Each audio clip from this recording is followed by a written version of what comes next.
1. Okay.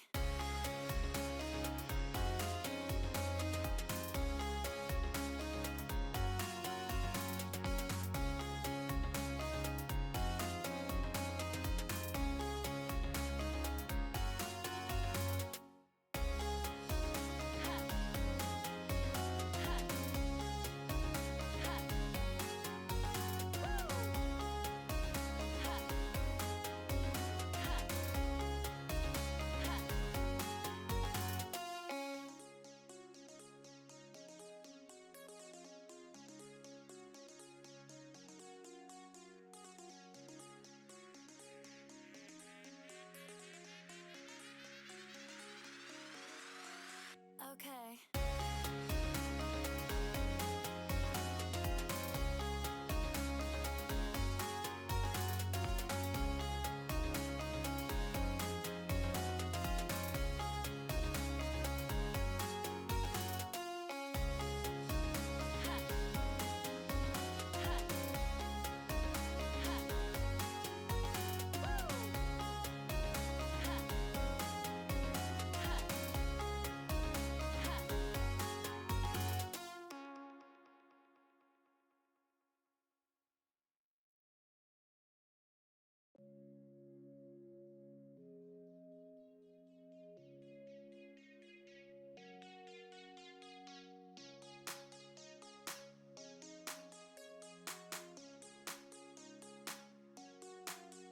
Yeah.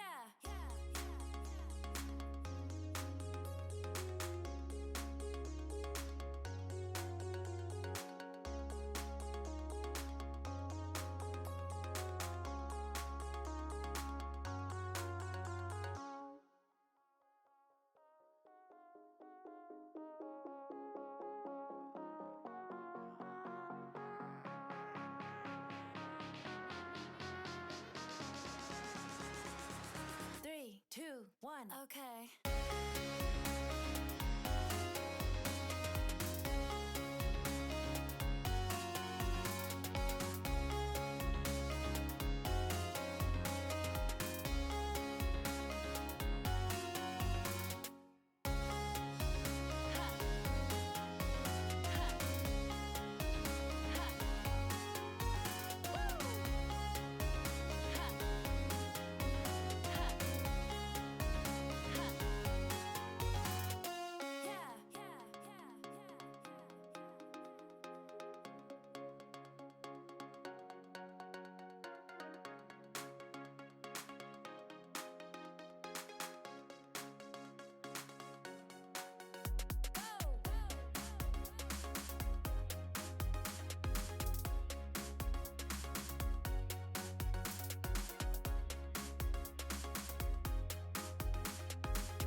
Three, two, 1.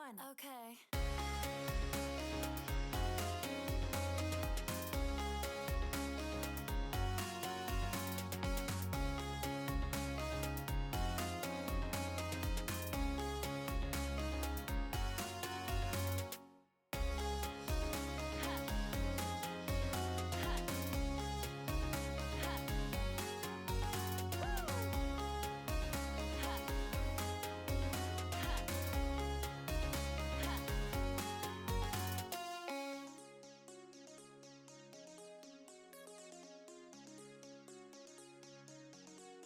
Good evening, everybody.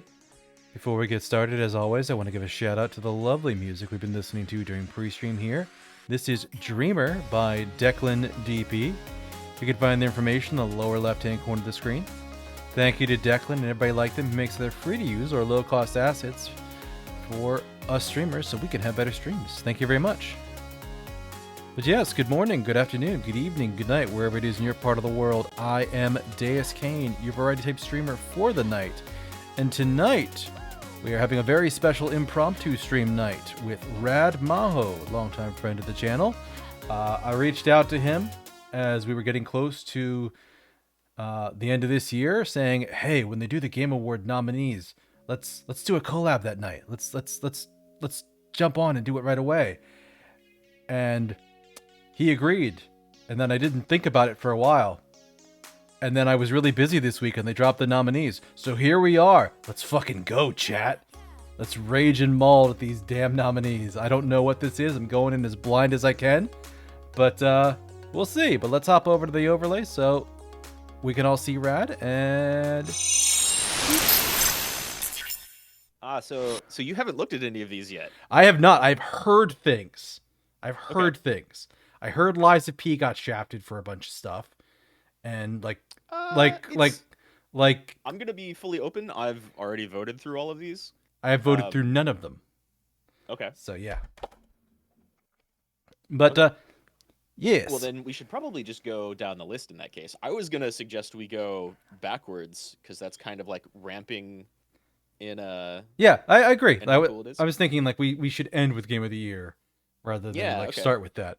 But yeah, I am as blind as I can be. I've heard a few people talk about it. I saw Sea of Stars got 2 nominees. I forget for what. I think one was indie game. A couple of times. Fantastic game. Love it. Can't praise it enough. Mm-hmm. Oh my god, so good. But yeah, I am as blind as I can be. Rad here has seen it all. But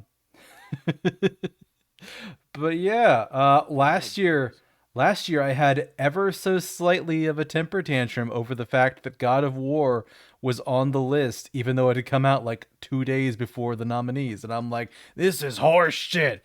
I'll kill a motherfucker. Oh my god.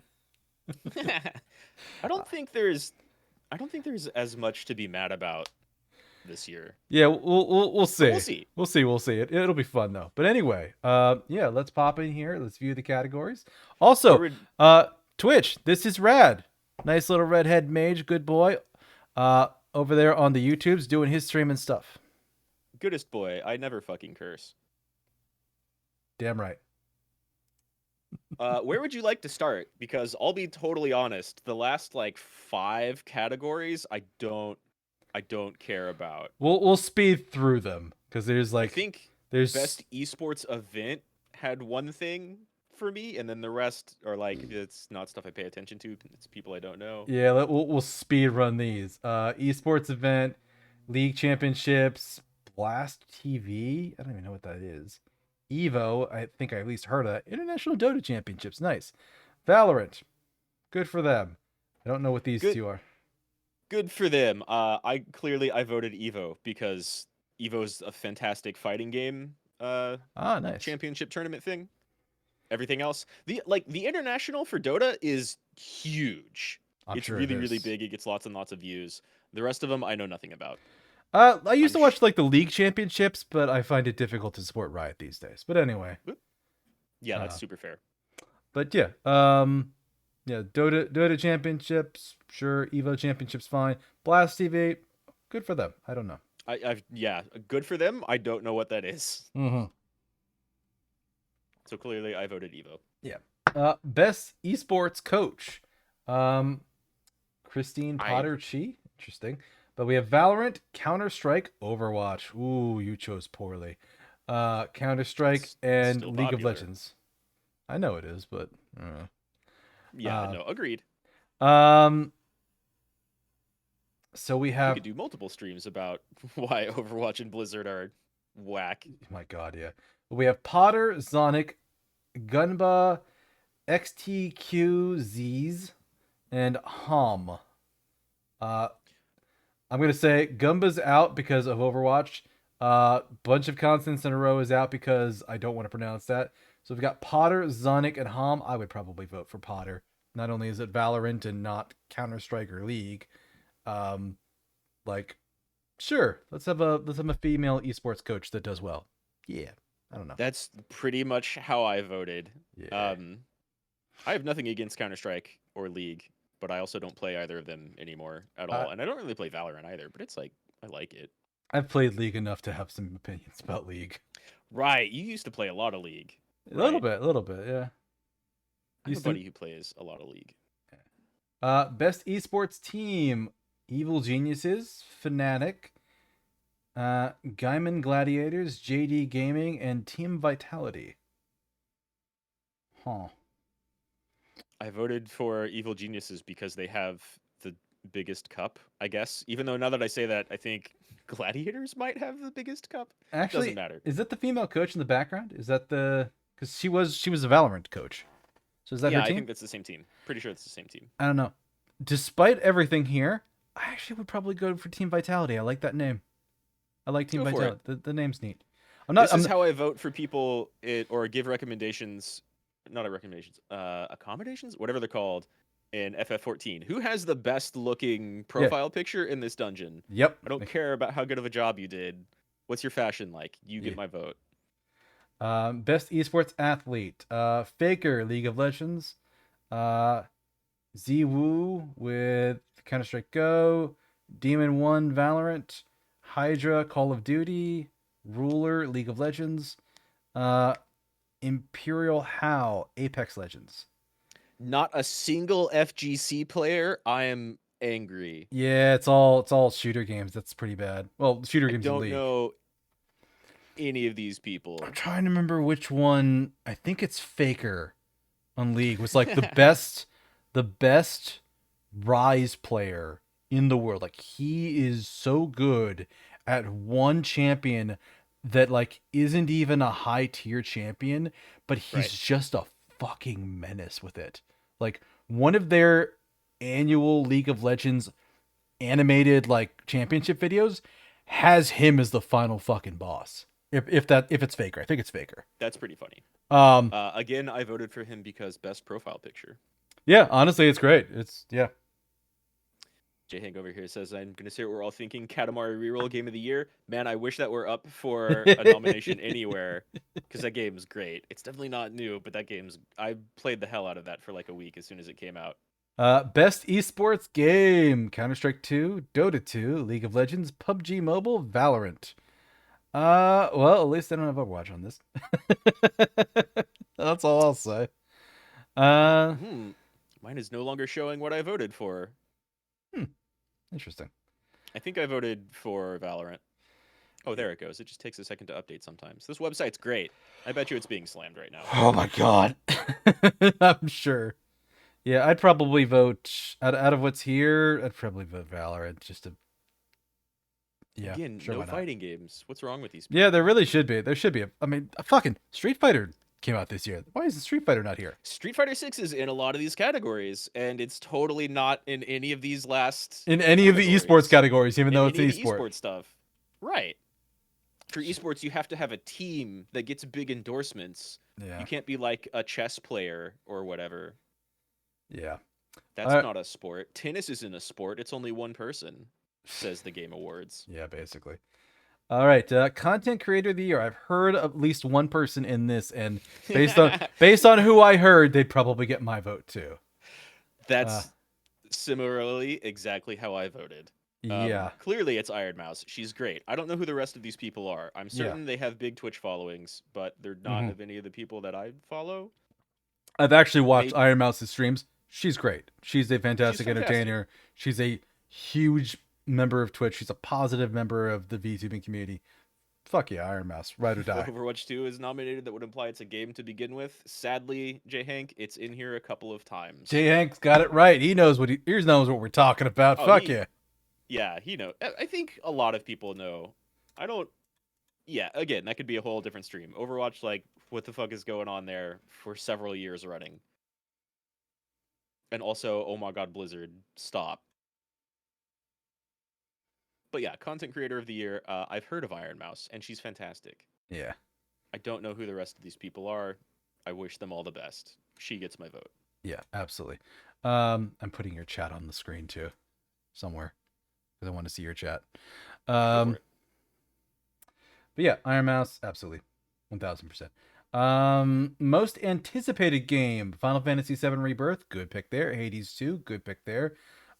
Like a Dragon: Infinite Wealth. Fair choice. Star Wars Outlaws. I Strong don't choice, know. I would say. I don't know that last one. That last one for Star Wars was pretty disappointing.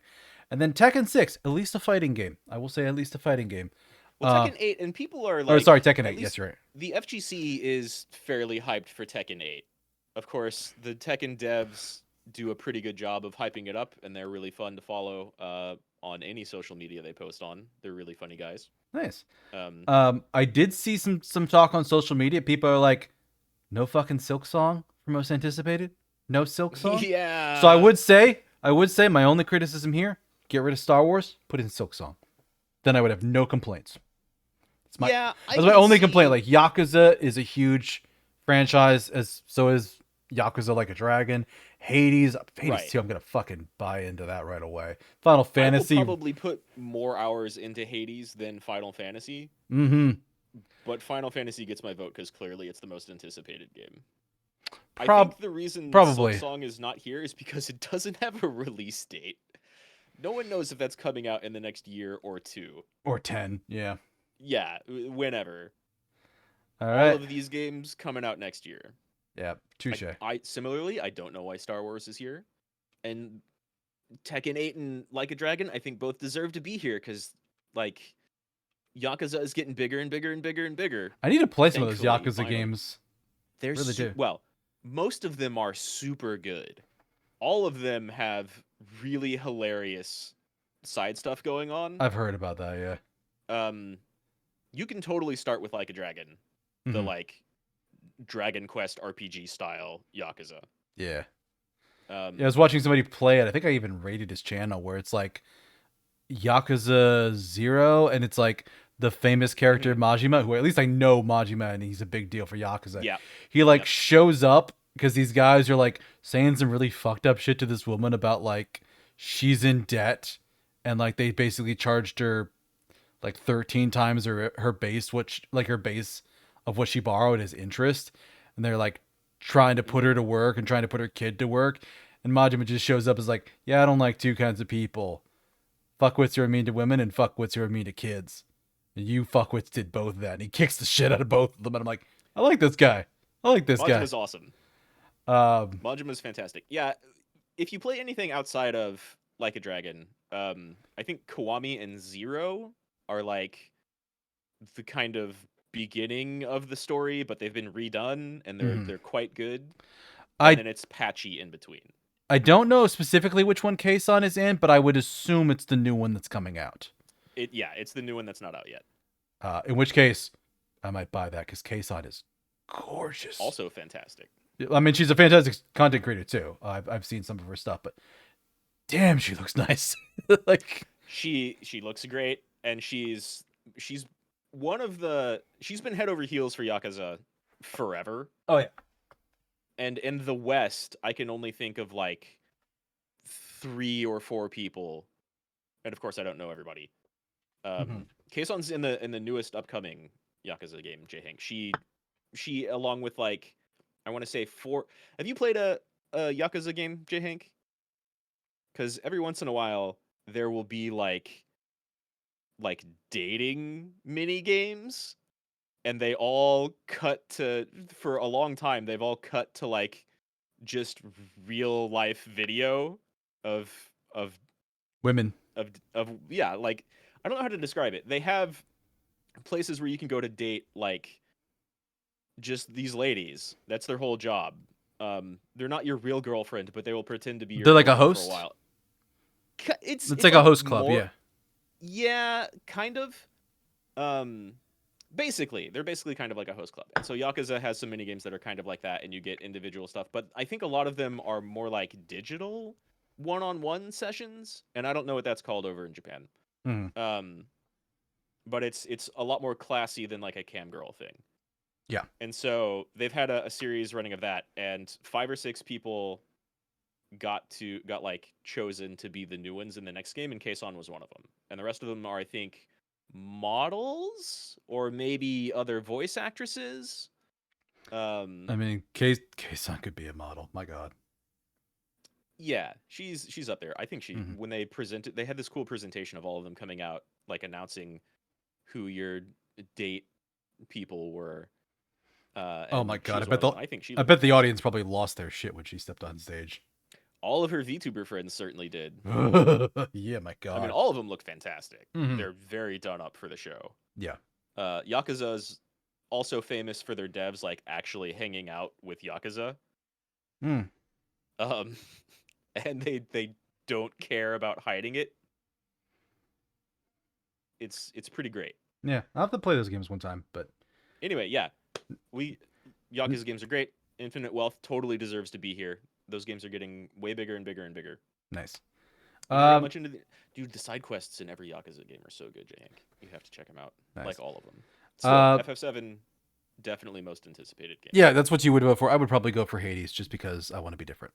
But that's me. Sure, fine, that's valid. Yeah. Hades 2, like also deserves to be on here right next to FF7. Oh yeah. But Like basically swap Tekken and Star Wars, and you have, I think, the line of how anticipated they are, with most anticipated to least anticipated. fair, fair and valid. Best adaptation. I'm curious what is actually in here. Castlevania Nocturne. Okay. Gran Turismo. The Last of Us. I was Super unaware there was Mario. a Gran Turismo show. Yeah, same. Super Mario Brothers movie and Twisted Metal. I'd heard about Twisted Metal. People were saying some good things about that. Were If you they like the really? like if you liked Twisted Metal, like there's a certain degree of like camp to it, I think. So, I mean, okay, maybe. I'll be fair. I haven't watched Gran Turismo at all. I haven't watched Twisted Metal at all. Right? Mhm. Golem 2 win. That'll be a gimmick at some point. I Um, hope they intentionally make the second one bad.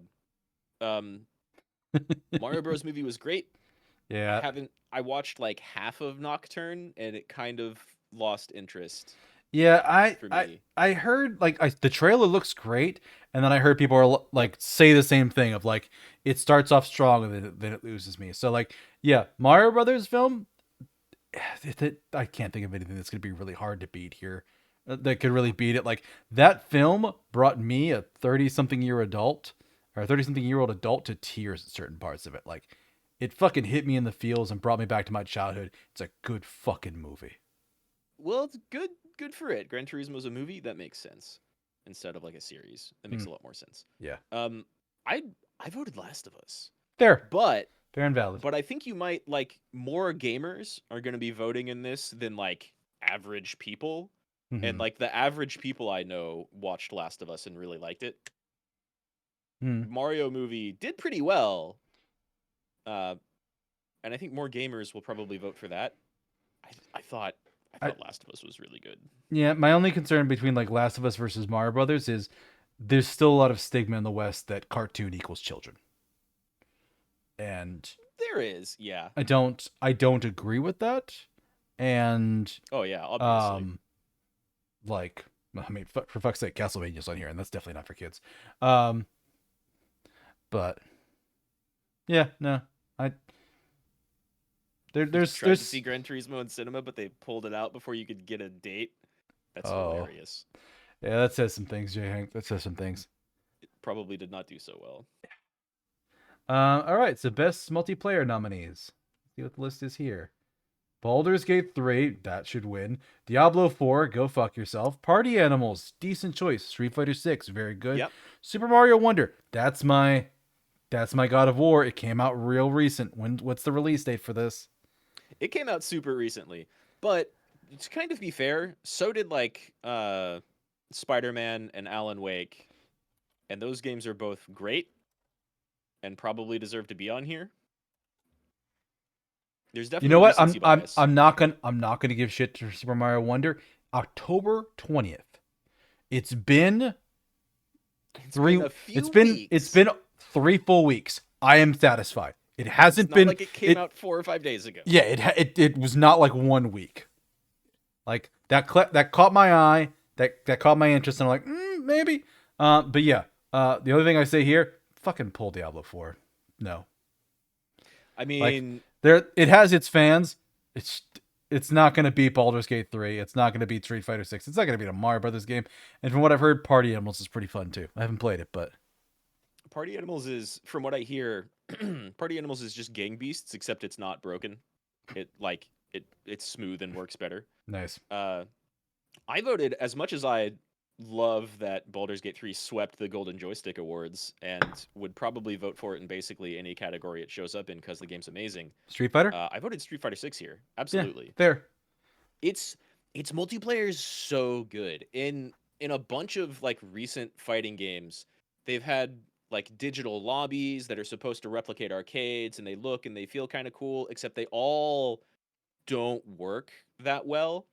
And Street Fighter has that, but It works. it works a lot better. And you can also just hit like, I want a multiplayer match right now, and it goes so fast and smooth. Like Street Fighter 6, you know how when Baldur's Gate came out in the initial couple of weeks, people were going like, wow, this sets unfair standards for every other developer for an RPG in the future. No, it doesn't. It sets decent standards. Get on their fucking level. I mean, there's you thought I was gonna go one way, and I went the other one. I'm like, no. Nay. Well, Make all the games this good. I don't agree with those people, but like Baldur's Gate also, and I'll talk about this later with a different category. Baldur's Gate also took like a lot of time to make that game, and it's pretty much only as good as it is because it was in beta for like a year and a half or 3, I forget, for like a really, really, really long time. And they were constantly updating and changing the game based off of Feedback. oh, and hey, stuff. I'm dropping hella frames now. Oh My no. connection's terrible. Oh Oh, no. well, we'll see. Thankfully, we're not It's doing like basically- a really like complex FPS game or anything that needs a lot of Right, frames. yeah. We're chatting. It's only as good as it is because it was like in the hands of its community for so long, Yeah. and they updated the hell out of it.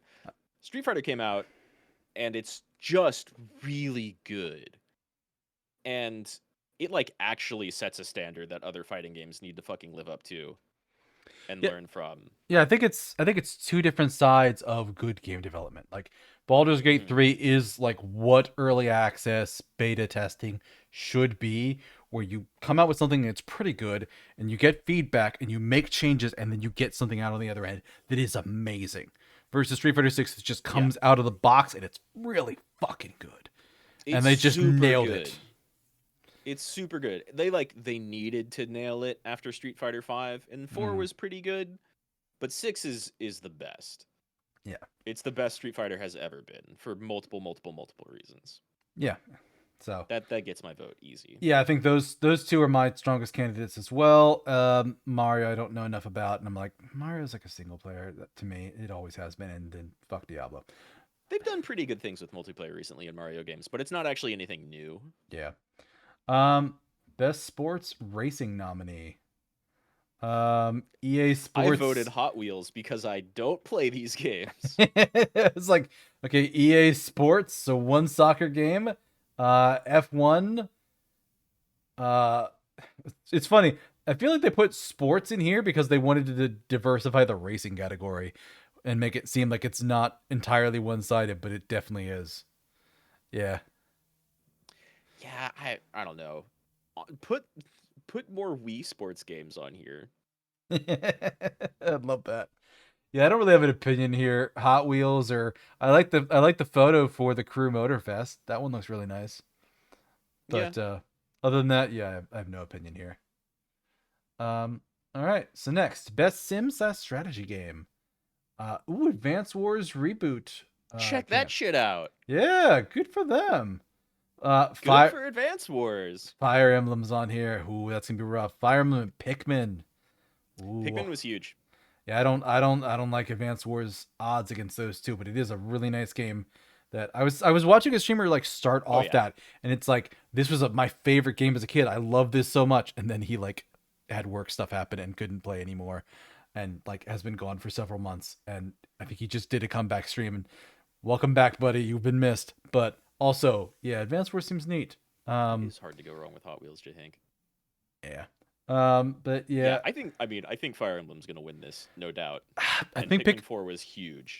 I think it could go Pikmin rather than Fire Emblem, I think but I think Pikmin and City Skylines are both like actual contenders. I don't know about City Skylines. I didn't hear enough people talking about that. Advance Wars, I would probably I vote for s- it just because I'm like I like the anime style. I like the playthrough of that, and yeah, I like the gameplay. the person I know like played that. Like I would not vote for Fire Emblem because A, it's the obvious choice, and B, the fucking Colgate hair. The Colgate hair. Well, that's fair. That's a I stylistic thing, I sure. yeah, I get why they have it, but I'm just like I don't like I don't like it. I think it's probably going to win. Um, I think I it's didn't hear definitely similar the to like strongest your one, yeah. experience with City Skylines. I didn't hear anything about Company of Heroes really, though I do have one friend who plays a lot of those games. Hmm. I've seen a lot of people play City Skylines, honestly, but Pikmin 4 was definitely the bigger one. I Hmm. again also I'm kind of with you. I think I voted Advance Wars. Yeah. Those games are fantastic. Uh, best family. Is that like best family game or best family? Yeah, it must be I best think family it's game. best So it's family game. Disney Yeah, Illusion Island, Party Animals, Pikmin 4, Sonic Superstars, Super Mario Wonder.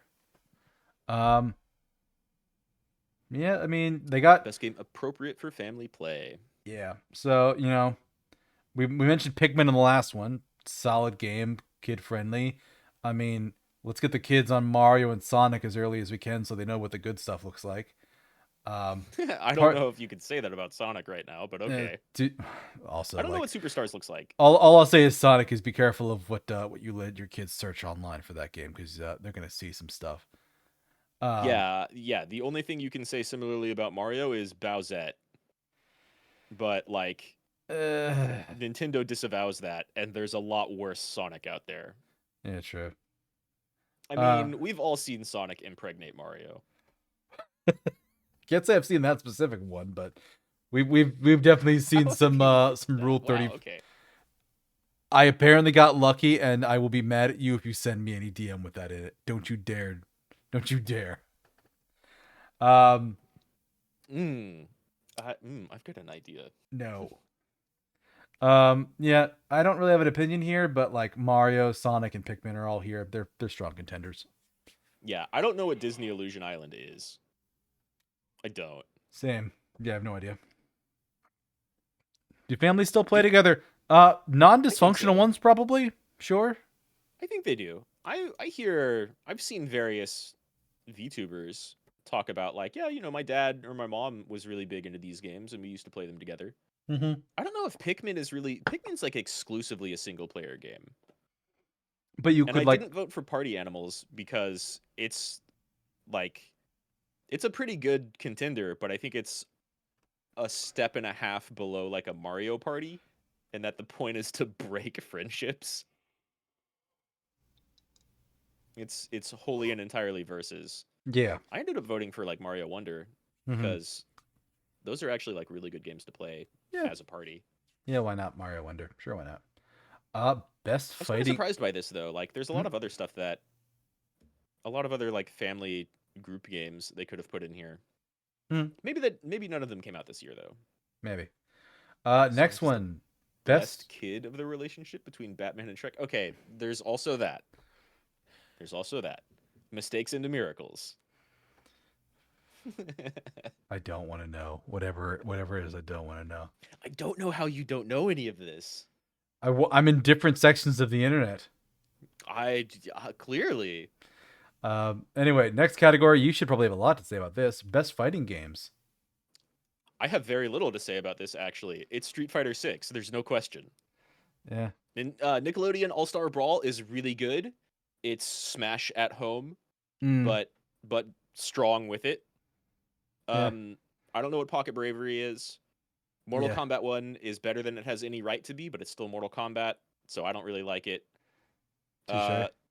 God of Rock I heard about, but haven't really seen anything. It has a nice aesthetic from the design, but It's yeah. got a cool aesthetic. I'm gonna have to look into it, Yeah, but yeah, but I Pocket haven't. Bravery, I don't give two shits. I don't even like the graphic there. It reminds me of like Puzzle Fighter, which was really cool. Um, Puzzle Fighter was like Puyo Puyo Tetris or whatever the Gym Drop game was way back in the day, except you could choose like Street Fighter characters that were all chibi style, and they all had different things they could do in the matches. Hmm. But yeah, I mean, it's no. Puyo Puyo. You could play Puyo Puyo or Tetris versus each other, but as like Street Fighter characters. It was really neat. Nice. I don't know what Pocket Bravery is though. However, it's clearly Street Fighter. There's no question. Yeah, out of There's the no listing, question. out of the listing here, I think Street Fighter's probably the best choice. It's solid gold the whole way through. So next Street one, Fighter 6. next one for best RPG. I'm not going to toggle over yet. I did hear there's a disappointment in this one. There's a pretender among the RPGs. In-game one is bad. It's got a fun story. Yeah. Which is like the best thing you can say about a Mortal Kombat. Yeah. If you ask me, their animations are jank. I don't like the way those games play. Sonic Fox would hate my opinions, but that's okay. He's cool. I like him. Ooh, looking at best RPG now. My God. So I got a lot to say here. One, Baldur's Gate 3 is going to win it because Absolutely, of course as it should. Sea of Stars, I'm glad it gets the nod. It's not going to win. It's not going to beat Baldur's Gate 3. None of the other options should be listed here. Final Fantasy was an action game. You don't think so? Final Fantasy was an action game. Lies of It's P. an action RPG. The next RPG, it's an action game. Like let the proper RPG. It just reminds me of last year, especially with Lies of P here. Like seeing a Soulsborne type of game in this category reminds me of how last year they put Elden Ring in this category, and it beat like what did it beat Triangle Strategy. It beat Live Alive. It beat a couple of other like really solid RPGs that had no fucking chance up against Game of Year. And that's what bothers me about like Sea of Stars up against Baldur's Gate 3. It's not going to win. I would 100% vote Sea of Stars over Baldur's Gate 3. I respect your opinion on voting Baldur's Gate 3. You have your favorite. I have mine. I think all of these games deserve to be here. I don't know enough about Starfield to say yay or nay. I think Bethesda has enough RPG in their thing to be that, but we both played Final Fantasy 16. We have wildly differing opinions about that. Like for the brand recognition, I can see why it's here, but 16 was made by the people who made Kingdom Hearts and Devil May Cry. Like it's 16 is mostly the FF14 team with people from Devil May Cry and Bayonetta and Kingdom Hearts. And like a couple of other things coming in, and Platinum Studios was in there. I still think that game's great.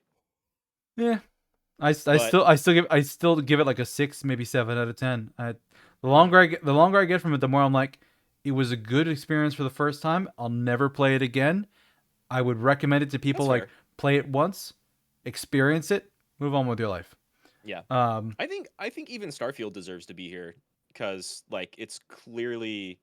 And I haven't even watched a lot of it. I haven't touched it, but it's like clearly the best game Bethesda has put out in a long time. Fair enough. Long time. I'm not upset about its inclusion. Like honestly, like my issues are pretty much like Lies of P and Final Fantasy because I think they're more action games than they should be RPGs. Like they have RPG elements, but like they're action games in my humble opinion. I think they've got RPG elements and stories. Like you don't have to be turn-based to be an RPG. In my opinion. Meh. But Sea of Stars, fantastic game. Hope it wins something, but it ain't gonna get it. Weird they didn't put Zelda in as an RPG.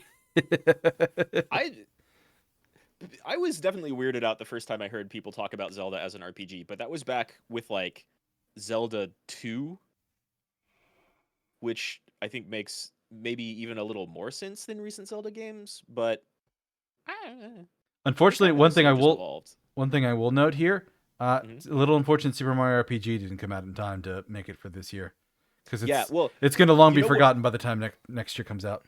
You know what other game should be here? Because some of these categories have 6 nominees. Star Ocean 2 Remake came out recently. And that's one of the best PlayStation 1 RPGs of all time. And that's saying a lot. That's saying a lot. Yeah, I think Blasphemous 2 is this year. Though I don't think it had any awards, actually. Yeah, I can see Blasphemous 2 being here. I feel like they should have like a category. Like, did they have a category for like platformers or anything like that? I don't think so. They have action adventure. I could see like Blasphemous 2 being adventure, but then like, yeah, Like, yeah, You can, I would throw it in put there. I would put like looking at the main categories. I would put Final Fantasy and Lies of P in best action game, and I would put like Blasphemous 2 in best action adventure. You could do something like that. Historically, Metroidvanias stay losing. The only one that really gets attention or nominees is Metroid. Yeah. Um, Well, actually, no, unless you can't say unless we that. got like a We got a Castlevania nominee this year. It was best that was a adaptation. show. It was the That best was a adaptation, TV but show. but it's a Castlevania reference. It is a Castlevania show. But none of the games show up. But Star Ocean 2 should be in best RPG because, like, goddamn, is that game. It's incredibly ambitious in ways that, like, our favorite PS1 RPGs aren't, right? Nice. Because I still like Xenogears more. I still like FF7 and 9 more.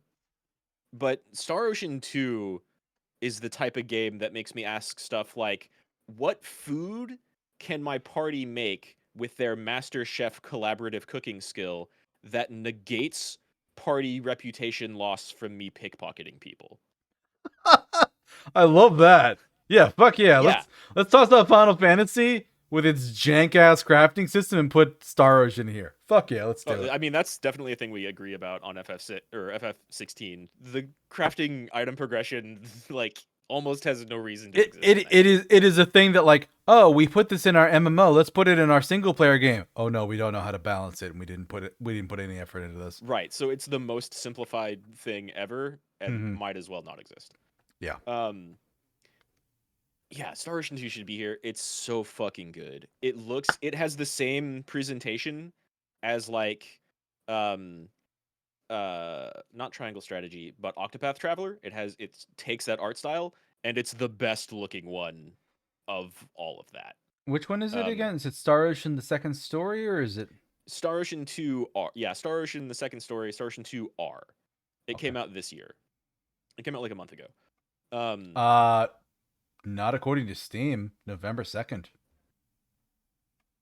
Oh, did it came out? Oh, it came out this month? Oh, okay. Apparently. Anyway, I'm adding it to my wish list on Steam. It's have you never played that? I don't think so. Maybe a long time ago I played it on like PS1, PS2. Like whenever Right. Okay. whenever it was originally out, but I don't remember it. It's, to be fair, it was in that, like, 97, 98, 99 spread year. I know you're it- like I know I played some Star Ocean game, but I don't remember which one. yeah, sorry about the huge spoiler, J. Hank. To be fair, every single Star Ocean game that came after the one you're playing now takes place chronologically before that one, so they don't ever address that. Huge spoiler that I said last time. It's Star Ocean 2 is super good. The systems in that game are crazy beyond what anyone else was doing at the time. And it's because they were kind of trying to, like, emulate D&D, but in a very different, their own unique way.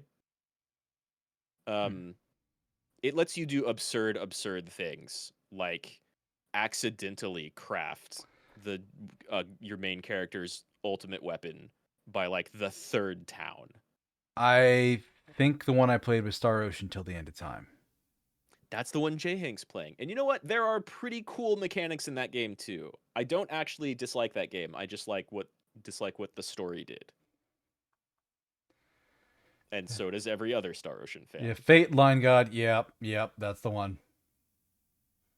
Yep, I remember It's a Fate. fine game. At It's least simple. I remember his name. Like I remember nothing about the story other than, like, you start off on a planet and eventually you discover, like, oh no, this is like there's things that happen. Yes. J. Hank is. I realized mid sentence, like, shit, J. Hank's playing it. He might not have gotten to that part yet. Fuck it. Right. I'm not saying anything. I'm out. And the big spoilers for that entire series come pretty late in the game. Yeah. But there are hints at it, and A few. everyone hated them. And no other Star Ocean game has touched on that since. They've just kind of ignored its existence. Yeah. But Star Ocean 2 is the best one, and it should be here. All right. It came out this year, kind of. Best action adventure game. What we got? We got some good options here. Alan Wake 2, fair enough. Marvel's Spider-Man 2. I've heard a lot of people fucking love that. Resident Evil It's 4, super good. decent choice. I feel like I should put it. They should be in like shooter category. Uh, Star Wars Jedi Survivor. No, Zelda. Yeah, not that one. Yeah, like Zelda. I heard great things about. Spider-Man, I heard great things about. You've done nothing. Everybody's fucking been praising Resident Evil 4 and Alan Wake 2. Zelda, Star Wars ain't winning shit. The rest of it, like people, there are games here people will praise constantly, and To be fair, that's almost a toss up among it's the almost remaining a four. toss-up. Yeah, to be fair, there are people who really liked Star Wars Jedi Survivor. There are people who spent $4,500 on a PC that didn't have bugs playing it Yeah. because it glitched out on everything else, including every console it came out on. CJ Hank gets it. He understands. Fuck that game. Yeah, I for the watched most one. part, I don't know why it's what it's doing here either. I It watched- was a big IP. Right. I watched That's one it. streamer play that, and like she died in a boss fight. She respawns. She goes to like jump across a gap to try and like shortcut her way back to the boss arena. Falls into a pit. The boss glitches and dies instantly. And she's just like, "This is bullshit." Fuck no, and deleted the game. Like, just, Oh yeah. just uninstall. Just terrible game. I think one of the favorite things that I saw was someone got in their ship in order to like fly or fast travel to another planet, and the ship actually like takes off and flies out to space. But when it does that, they clip through the ship and don't move along with it. And so they just watch their ship go off into space, and then the world they're on unloads and they fall into a void. Oh God, It's what a piece of shit game. Yeah. very much like, honestly, kind of similar to Spider-Man 2, that those games needed more time in the oven. See, Everything I've everything heard I've seen amazing thing about- about Spider-Man too. I've heard people it's like praise it endlessly. But well, I've that's also heard people say like Octopath Traveler 2 is game of the year, and I'm like, I'm sorry guys, it ain't gonna win. Like this is a really big year for games. It ain't gonna be Octopath 2. It's yeah, just not. I got bad news for those fans. Yeah, Spider-Man 2 has a lot of bugs, and they're slowly fixing them. And hilariously, it also has like an incredibly ugly suit for Miles that appears to be that is like you have to wear it. There's a lot of different suits that look pretty good, but there's a couple of portions of the game where you have to wear a specific suit for like story reasons. And there's an incredibly ugly suit for Miles that he's forced to wear for a while that appears to be like a collaboration with Adidas. Ugh. And no one is happy about that. Fair But enough. otherwise, like, super high praise for the game. It's excellent. Yeah. All of it's really good. I was thinking one thing. I one voted for Spider-Man, nice. I would, but I think out RE4 of- is probably a good contender. yeah, And out of what's here, I would probably say RE4 or Zelda would be me personally. But I feel like Zelda might win. Zelda's just, I mean, Zelda's got to go up against RE4, and that's a rough comparison. You feel like Hogwarts Legacy should be in its place, in Star Wars' place. I can see that. That's a bold choice, recommending Hogwarts Legacy in 2023 in the year of our Lord. A bold, daring choice that is surely not going to be controversial at all. I mean, you can separate art from artist. You can, but not some of the fandom. Well, yeah. I mean, I love Undertale. That fandom is weird. Yeah. But I don't know. I think Hogwarts Legacy also looked like a pretty good game, and it was quite popular for like a month, maybe a month and a half. yeah, it's almost certainly going to get snubbed on most things here. Is my prediction. I don't know. They nominate Blizzard stuff. Well, Blizzard is Blizzard. Like it has. It's a little bit bigger. It's grandfathered in real bad. It basically is grandfathered in. Yeah. Oh look, hair out suit. Yeah. Your God, he killed the player the most. But- Okay. But I don't know which one that is. But yeah. Gollum. one Gollum's a good nominee. Yeah. They One should have a jank category. That'd be fun. But no, one thing I would say here, getting this far, would you consider a game like Hi-Fi Rush action adventure? Or is it action? I think it's too linear to be action adventure, Okay. right? It's all stages. Yeah, fair enough. But you are kind of Kind like of. progressing through. You adventure out a little bit, but yeah, you are very linear. See, you think it I more mean, like an action game yeah, versus we're running action. into the problem of video game genres, just like music genres, being made up bullshit. Oh yeah. Um, like I wouldn't call a Devil May Cry an RPG at all, and I also wouldn't call it an action adventure game. I would call it a character action game, which is different from an action game. Hmm. But these distinctions are basically meaningless. Would you call Half-Life Rush a character action game too? Yes, absolutely. Okay, fair enough. All right, but yeah, no, strong category. One of the few, with the one exception, where I'm just like, yeah, no, I agree with Yeah. everything else in this. Yeah, I Um, think all of these are great contenders. Alan Wake 2 came out pretty fucking recently. I haven't touched it. I'm getting to it, but people love it. I've heard people say Alan Wake 2 is the PT that we deserved, which is mm, like maybe the strongest praise I've ever heard of anything. mm, mm. A Stranding type of game. Exactly. Kojima being like Death Stranding is the first Strand genre of game. Oh my god, that guy. That guy He's the is best. actively trolling people, and the fact that they eat it up is just, Yeah. oh my He god. yeah. And sometimes it's hard to distinguish when he's trolling and being serious. I love Kojima so much. Maybe more than some members of my own family. Hideo Kojima I should mean, just be allowed to do whatever he wants to do, which maybe. is clearly make a movie. Make a movie, Kojima. We're waiting for it. All It'll be right. awful. It'd be awful, but it'll look great. Cinematography will be amazing. Except for that one point where the main character or side character stares at the camera and talks about how nuclear war is bad for half an hour. Yeah, that too. Um, It's all but right. anyway, Best action game. here we Ah, go. Armored Here we Core. go. Nice. Hi-Fi Rush. Love it. Remnant. Absolutely. Don't disagree with that one. Ghost It's Runner. a good choice. Ghost Runner. I know nothing about. Dead Island. Those games are awesome. I saw some trailers. It looked fun and interesting. Yeah. Dead Island's kind of the only one that I don't know anything about. I just saw a trailer. That's really all. I think I saw a trailer Okay. at the last Game Awards about Right. it, and it seemed big. It looked polished, at least in the trailer. Um, oh I think all of these deserve to be here and are strong contenders, except I don't know anything about Dead Island. Yeah, no, I voted Armored Core, J Hank, 100%. yeah, as good as Hi-Fi Rush is, and I was actually thinking about that, like following my playthrough of it. In terms of aesthetic, Hi-Fi Rush is a 10. In terms of story, Hi-Fi Rush is a 10. Gameplay wise, I struggled so much with that. Not because I Really? don't necessarily have rhythm, but because the game, I couldn't stay on rhythm for the entire duration of the game. So it's constantly dropping in and out of the rhythm, and I had problems getting back in.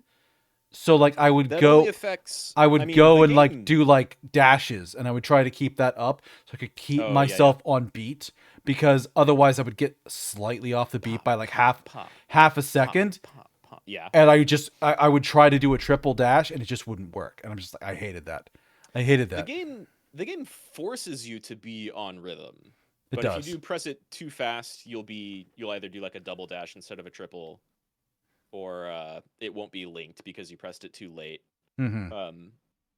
But all of your input and block come out on rhythm, unless you're spamming, which is what I love. Press of the button, and so that's Hmm. where I would screw up with Hi-Fi Rush. Yeah.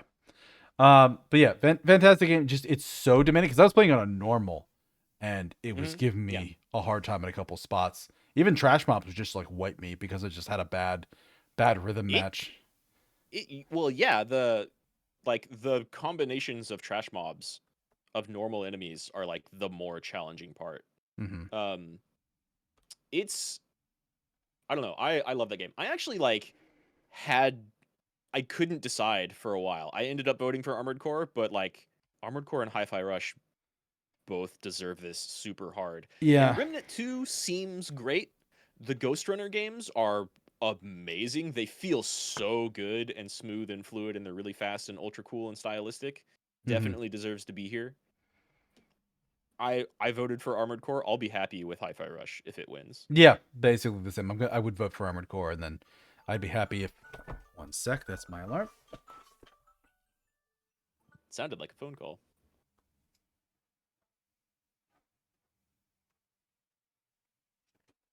Well, it's the alarm on my phone telling me to go the fuck to sleep or start getting ready for bed, but it's based on my normal schedule, not awards night talking about things schedule. So fuck that shit. I'm turning off that alarm and the next one. But anyway, yeah, Armored Core, just A, because it's the first time I've seen it here, and B, it deserves it. Yeah, it's good. I think Like, it's despite the these despite the awards- difficulty, I think it's in a weird way more accessible than Hi-Fi Rush, which is saying something. I don't know why. Maybe there's a lot more numbers crunching going on in Armored Core. But you can brute force Armored Core. You can't brute force Hi-Fi Rush. If you try to do that, the game will just shit on your heart. You can do it on easy, You can. and there's no difficulty like selection on Armored Core. It's just the Armored game, Core has two difficulties. You're either good enough or you're not. pretty much. Yeah, it's been rebalanced a bunch since. I don't know if you've been paying attention. No, not really. But It's received like 2 or 3 major balance passes. A lot of it kind of focused on PvE and buffing rifles. yeah, rifles felt pretty weak. I had a couple that I was able to get like really into, but like, yeah, you don't want to pull down the shotguns, especially the Zimmermans, just because they're so good. So you really just have to lift the rifles up and make them better. Yeah, I think they did nerf the Zimmermans, and it didn't matter. They're still amazing. God. it didn't matter. I think they mostly like tweaked them down a little bit for PvP, and that's about it. Okay, fair enough. Um, Downgrading from PvP, I don't have a problem, but yeah, PvE. Let me have my double shotties. Let me double tap my way to victory. Yeah, you wanna buff everything up to about that level, so you have a lot of different choice, as opposed to people just being like, well, clearly I should do double Zimmermans or double chain gun because that wins. Yeah. Yeah, exactly. You either get good or see. There's some hard fights in Armored Core. And Oh, it's yeah. great, especially if you're trying to S rank that game. Oh God, that's the one achievement I didn't do. That and the get all achievements because I didn't care. I'm like, I don't want to put myself through this. I had a blast playing it. I did all 3 endings. I don't care enough to hurt myself to go and S rank all this. I am missing 4 achievements in Armored Core, and I'm not an achievement hunter by any means. But like clearly 2 of them are S rank everything and get all the achievements. And get all the achievements. So I'm missing 3 essentially. And I don't know what the other 2 are. That game's fantastic. Yeah, real good. I can't wait for DLC. Best VR AR game: Gran Turismo 7, Horizon Call of the Mountain, Humanity, Resident Evil Village VR mode, and Synapse. I know nothing about any of these games. Yeah, I kind of hope Horizon wins just so it has a win. Can you fail missions and progress story? In Armored Core, I don't think so. No, you need to succeed missions. You can't fail. Fail means they shoot you and kill you. Yeah. Do it again. Get better. Actually, technically you do fail one mission. Canonically, in plot wise, you fail one mission. Oh, sure. End of chapter 4, yeah. Oh, yeah. Yeah, okay. So yeah, for best VR, I don't know much about either of these. Yeah. Any of these either. I voted for Resident Evil because I've seen that and it looks like it's done pretty well. I've heard about Synapse but haven't looked into anything. And then one of my buddies who owns a PS5 says Humanity is great, and I think it's like a free game that's a pretty cool little puzzle game. But beyond that, I don't know anything about it. I bet you Gran Turismo 7 is fantastic in VR, but I don't care about racing games. Yep. Unless it's Mario Kart. All right. Wipeout.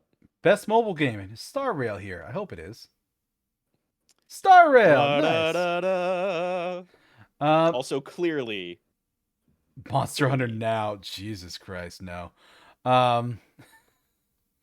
Hello Kitty Island Adventure. Terra Nil, I know nothing I think about. that's fair, Teddy. Um, Terra Nil looks kind of neat. I didn't realize it was a mobile game, but that Yeah. makes sense.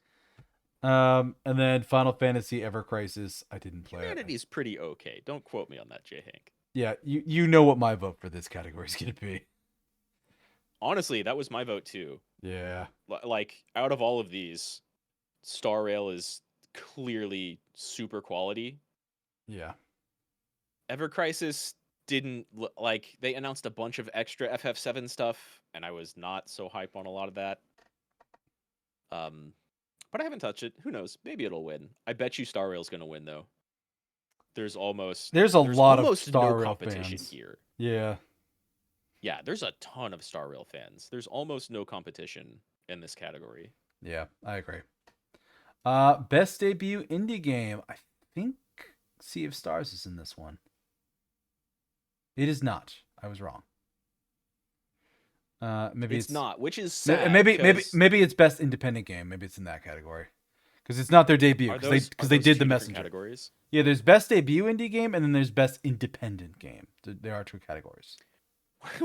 What's the difference? I think the one is an indie developer, but this category is this has to be your first game. Yeah. Okay. And like I heard, okay, yeah, you know what? I think you're right because that's where some of the controversy comes in. I think. Yeah, by a new independent studio. Yeah. So yeah, a lot of these I don't know. Pizza Tower is really the only one I recognize by name. Well, Dredge I heard a little bit about.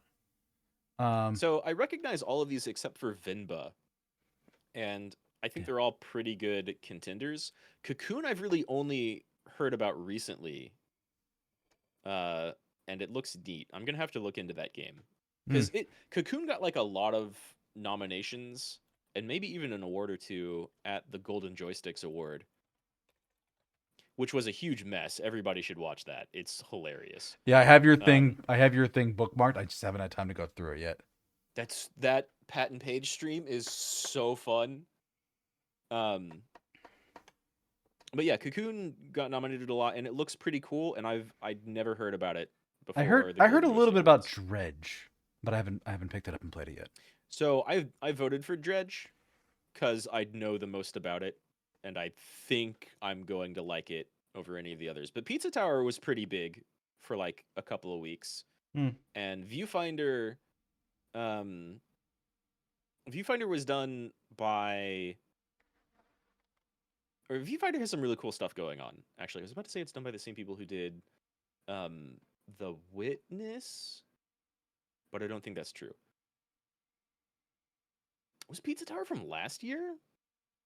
I don't know. We're nearing the end of the year. I think it was from this year, but I'm not sure. I mean, either way, it got popular this year. Hmm. Maybe if it debuted like December last year, right? It looks good. It does. It's like a very kind of high speed platformer, right? But I don't know. Dredge was the coolest to me. It's a very cool Lovecraftian tale.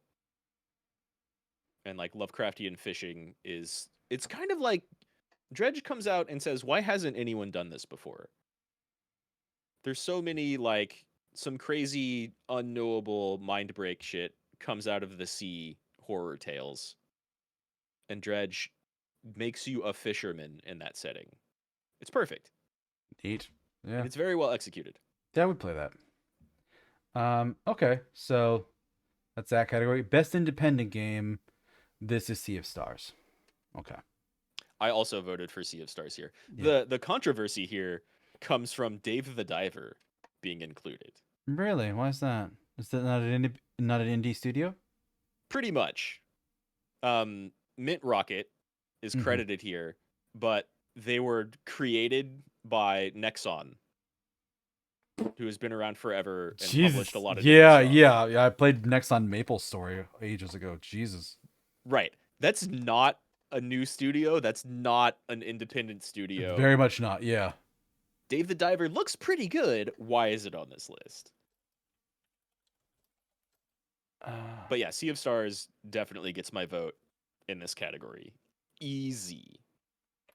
I mean, I voted for Dredge and the other one, and these categories are basically indistinguishable. So now I get to vote for Sea of Stars. Yeah. It looks like a labor of love. I haven't even touched it, but I've seen some of your It's stuff and some other people playing it. so Like, good. right? That's all I hear. That's all I hear about Sea of Stars. Yeah, what I would tell you, first of all, play it. First thing I would tell you. Secondly, Yeah, it's on my list. once you beat it, go for the second ending. It's worth it.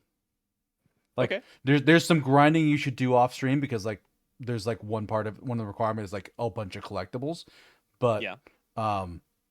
do the second ending on stream. It's real good. It's real fucking good. Okay. Um, All right. yeah, It's on my list. I would 100% see a stars. Yeah. Great, do it. Yeah. Basically, without having any experience with Cocoon or Viewfinder, like Sea of Stars gets my vote here easy. Hmm. I don't know why these are separate categories, but goes to Sea of Stars. Yeah, I really like. I'd see the value in like a debut game, and a Yeah. debut indie. Um, but at the same time, yeah, there's a certain degree of why put Dredge and Viewfinder in both categories, though they are both pretty think good from this. Dredge and Viewfinder and Cocoon Oh yeah, and were all Cocoon's in there too. both. Yeah. So And like Dredge and Dave the Diver look fantastic. Viewfinder looks really cool. Cocoon, I need to learn more because it looks neat. But Sea of Stars, kind of no question from me. All right, best community support. Baldur's Gate 3, solid. Cyberpunk, interesting choice. The update was pretty solid. People liked it. They did fix the game over the last year or two.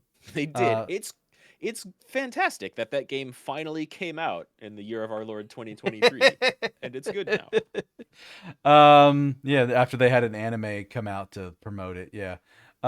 Destiny 2, No Man's Laughable. Sky, and Final Fantasy 14.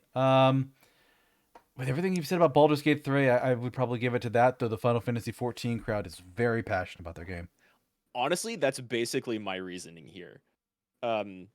The FF14 community and community support, pretty great. There's some weird people, definitely, but you're gonna have that when you have millions upon millions of people playing. The No Man's Sky community support has also been really great. Similar to Cyberpunk, that game released like it did, and now it's good.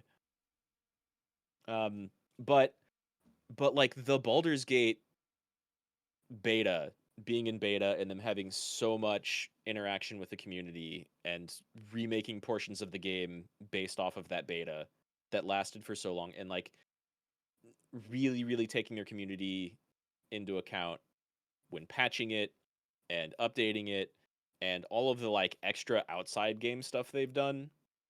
The BG3 community is fantastic. And the community support from Larian, like they deserve critical support for Larian here. Yeah. They've done an amazing job. Yeah. I have no arguments there.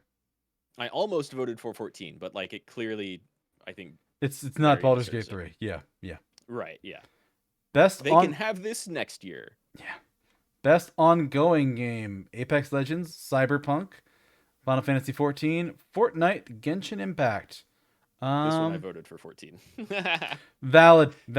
I would not put Yeah. Cyberpunk here because it's been only a year or two. So no. Yeah. Put Warframe here instead. Fuck God, yeah, do that. I'd probably vote Genshin just because I played it a bit and I know that they're still adding stuff. It's still interesting. They are. I'm hanging out with a streamer and watching their streams of they're doing a lot of the new Fontaine stuff, and it's genuinely interesting. And it's, I mean, hell, they've kept the writing up good for like 5 countries now or some bullshit like that. Like that's impressive. Yeah, I'm not following it, and that's also exactly what I'm seeing. Like they keep adding new stuff and it keeps being different and good. Yeah. I don't really care for how the game plays, although exploring it is fantastic and the art style is amazing. So yeah, like I think everything on here except for Cyberpunk is like a pretty good pick. I clearly voted 14 cuz like I love that game. Yeah. For me, it was no question. Everything else, though, like deserves to be here. Yeah. Yeah. Agreed. Next, games for impact. Oh, I'm gonna have opinions about this probably. I don't know of any of these except for Terra Nil. I haven't Space heard of for a the lot. Unbound, Chance of the Sinar, Goodbye Volcano High, Tachia, Terranil, and Venba. So Venba was in that other category with mobile game, or was it? No, it was a debut. It was Or indie best. debut, maybe? Yeah, it was indie debut.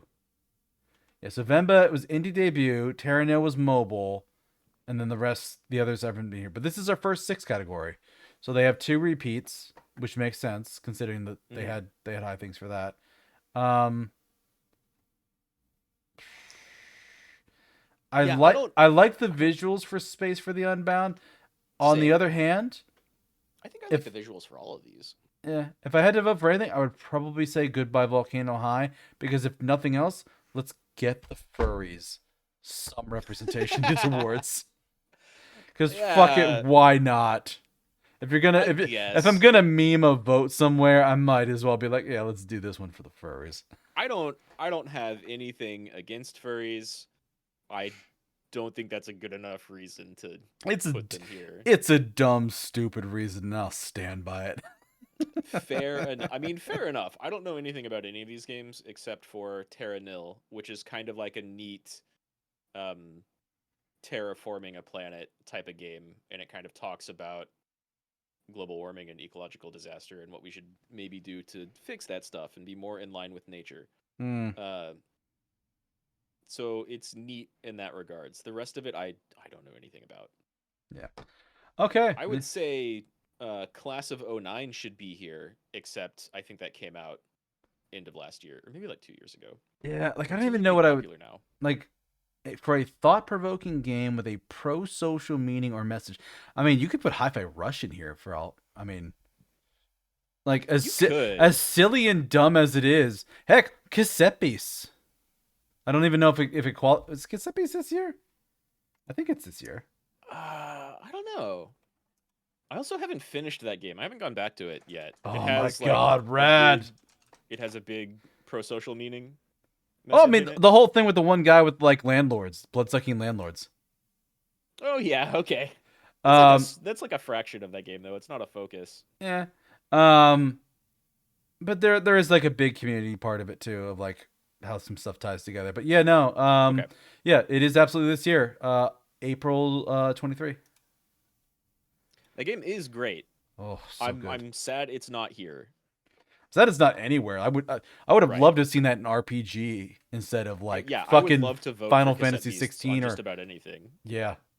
Like I have no complaints with them putting Baldur's Gate 3 in the RPG category. It deserves to be there. It's going to win since it is there. I would have rather seen um like instead of Lies of P, put Cassette Beasts in there. Instead of Final Fantasy, put whatever game I Sure. said instead of Final Fantasy. Or Star Ocean, your Star Ocean game. Like swap those two out and put them in like an action Absolutely. category and then put those other two in instead. Yeah, I think they should maybe like diversify those categories a little bit more so you have that separation. Yeah. Um like have best RPG, best action RPG and keep them different. Yeah, Because agree. they are different, but they're both RPGs. You never get why the games for impact exists as a category. I don't know. People are trying to be more like conscious these days, and I think that's a good thing. Mhm. Um, Mhm. some of it is definitely like a corporate forced type of thing, which Hi-Fi Rush speaks out against. Yep. Um, but it's fine. Like I'm all for more categories because that's fun just by itself, but also like game genres are nonsense to begin with. So a lot of the picks for a lot of these different things are fine. So like chop them up a little bit Yeah. and highlight more games. Exactly. Like I agree some stuff's going to be everywhere. Like Baldur's Gate 3 is going to be in as many categories as it can. But Oh man. like a great That example of it like was again last year. Um Elden Ring was in the RPG Elden Ring category. was everywhere. Why the fuck was Elden Ring in the RPG category? Like, let the other RPGs breathe it's an because RPG. they're not going to beat Elden Ring. Like Right. that. Like there's so You know what? Have best RPG, best action RPG, and best action adventure RPG. yes. To have all three of those categories. And you know what? I'm Last year they fine would have with they that. would have put Elden Ring in all three of them. They probably would have put Elden Ring in all three of them. Yeah. But I would be super down for like actually dividing all of that. It'd be great. Yeah. What was I about to say? So, kind of like you just said that Baldur's Gate is going to be shoved in like every single category. You think it's mid, Teddy? You're wrong. In the Golden Joystick Awards, I won't ruin anything for you because watching that vid is much more enjoyable than just seeing like who won. I think Baldur's Gate walked away with like 6 or 7 awards. And it's not in their live presentation or in that stream that I posted about on Twitter, the Pat and Page stream. There's an image of like the main Larian guy who is accepting awards at the Golden I Joystick think Awards. I saw this one. Yeah. Yeah, where he just has like 6 or 7 trophies in his arms, and it looks like he's in one of those infomercials where old people are just like constantly spilling everything on the floor. How can I hold all 13 of these bowls? Blah. Yep. It just looks like that, but with trophies. Yeah, it's great. Okay, next category: innovation and accessibility. Yeah, I remember last year they had God of War in this category, and I was pissed. Diablo 4. So this is no. Well, this is a weird category because to like judge it, what they're judging by is like, did you innovate tech that helps like colorblind people or deaf people or people missing limbs or whatever play your game? Did you help develop shit that helps people get into this game that may otherwise be a little bit exclusive? So they say that specifically though, what the language they use is help games be played and enjoyed by an even wider audience. They don't explicitly say that, though that's implied by the accessibility. They don't explicitly say that, but yeah. Right. That's kind of like traditionally what it's the type of games they've highlighted. Yeah, exactly, J-Hank. MK1. Yeah. I mean, for most of these games, I don't know. Right? I can tell you what I voted for and why, which I think is a pretty good Diablo 4's accessibility to your bank account. That's a pretty good meme pretty answer. Good argument. Hi-Fi Rush really helped people get into character action games. Because like as a rhythm character action game, it made the smart choice to be like, you don't have to have perfect timing. You don't have to have rhythm. The game will do that for you. You get to like experience that fun on the beat action. Yeah. And so that was pretty good. Because a lot of people, especially with early Devil May Cry games, would be like, all I can do is mash button. I don't get these directional combos. What even is back when my character is facing in different directions? The timing on the shit's weird. And with Hi-Fi Rush, it has a bunch of different combos with timing, and they're all easy to pull off because of how the game does its mechanics. Yeah. I would probably vote for Hi-Fi Rush here just because it's the one I know.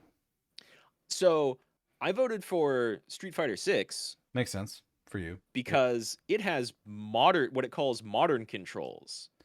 Oh, yeah. I remember that game. Yeah. You have classic fighting game controls, which is what it's always been. And then you have modern controls, which you played. We did that one stream of Idol Showdown. That's modern controls. Interesting. You can walk up and like just press light, and it'll do Street Fighter 6 will do a 4 or 5 hit combo of different moves. And it'll string them together. It doesn't give you the variety that classic controls do, but for someone who's never played a fighting game before, it shows you what you can do. Like it has light, medium, and heavy, and special, and those are your 4 buttons. and you just press any direction. Like it turns Street Fighter into Smash with Street Fighter combos. Nice. So it's really, really super easy for people to get into.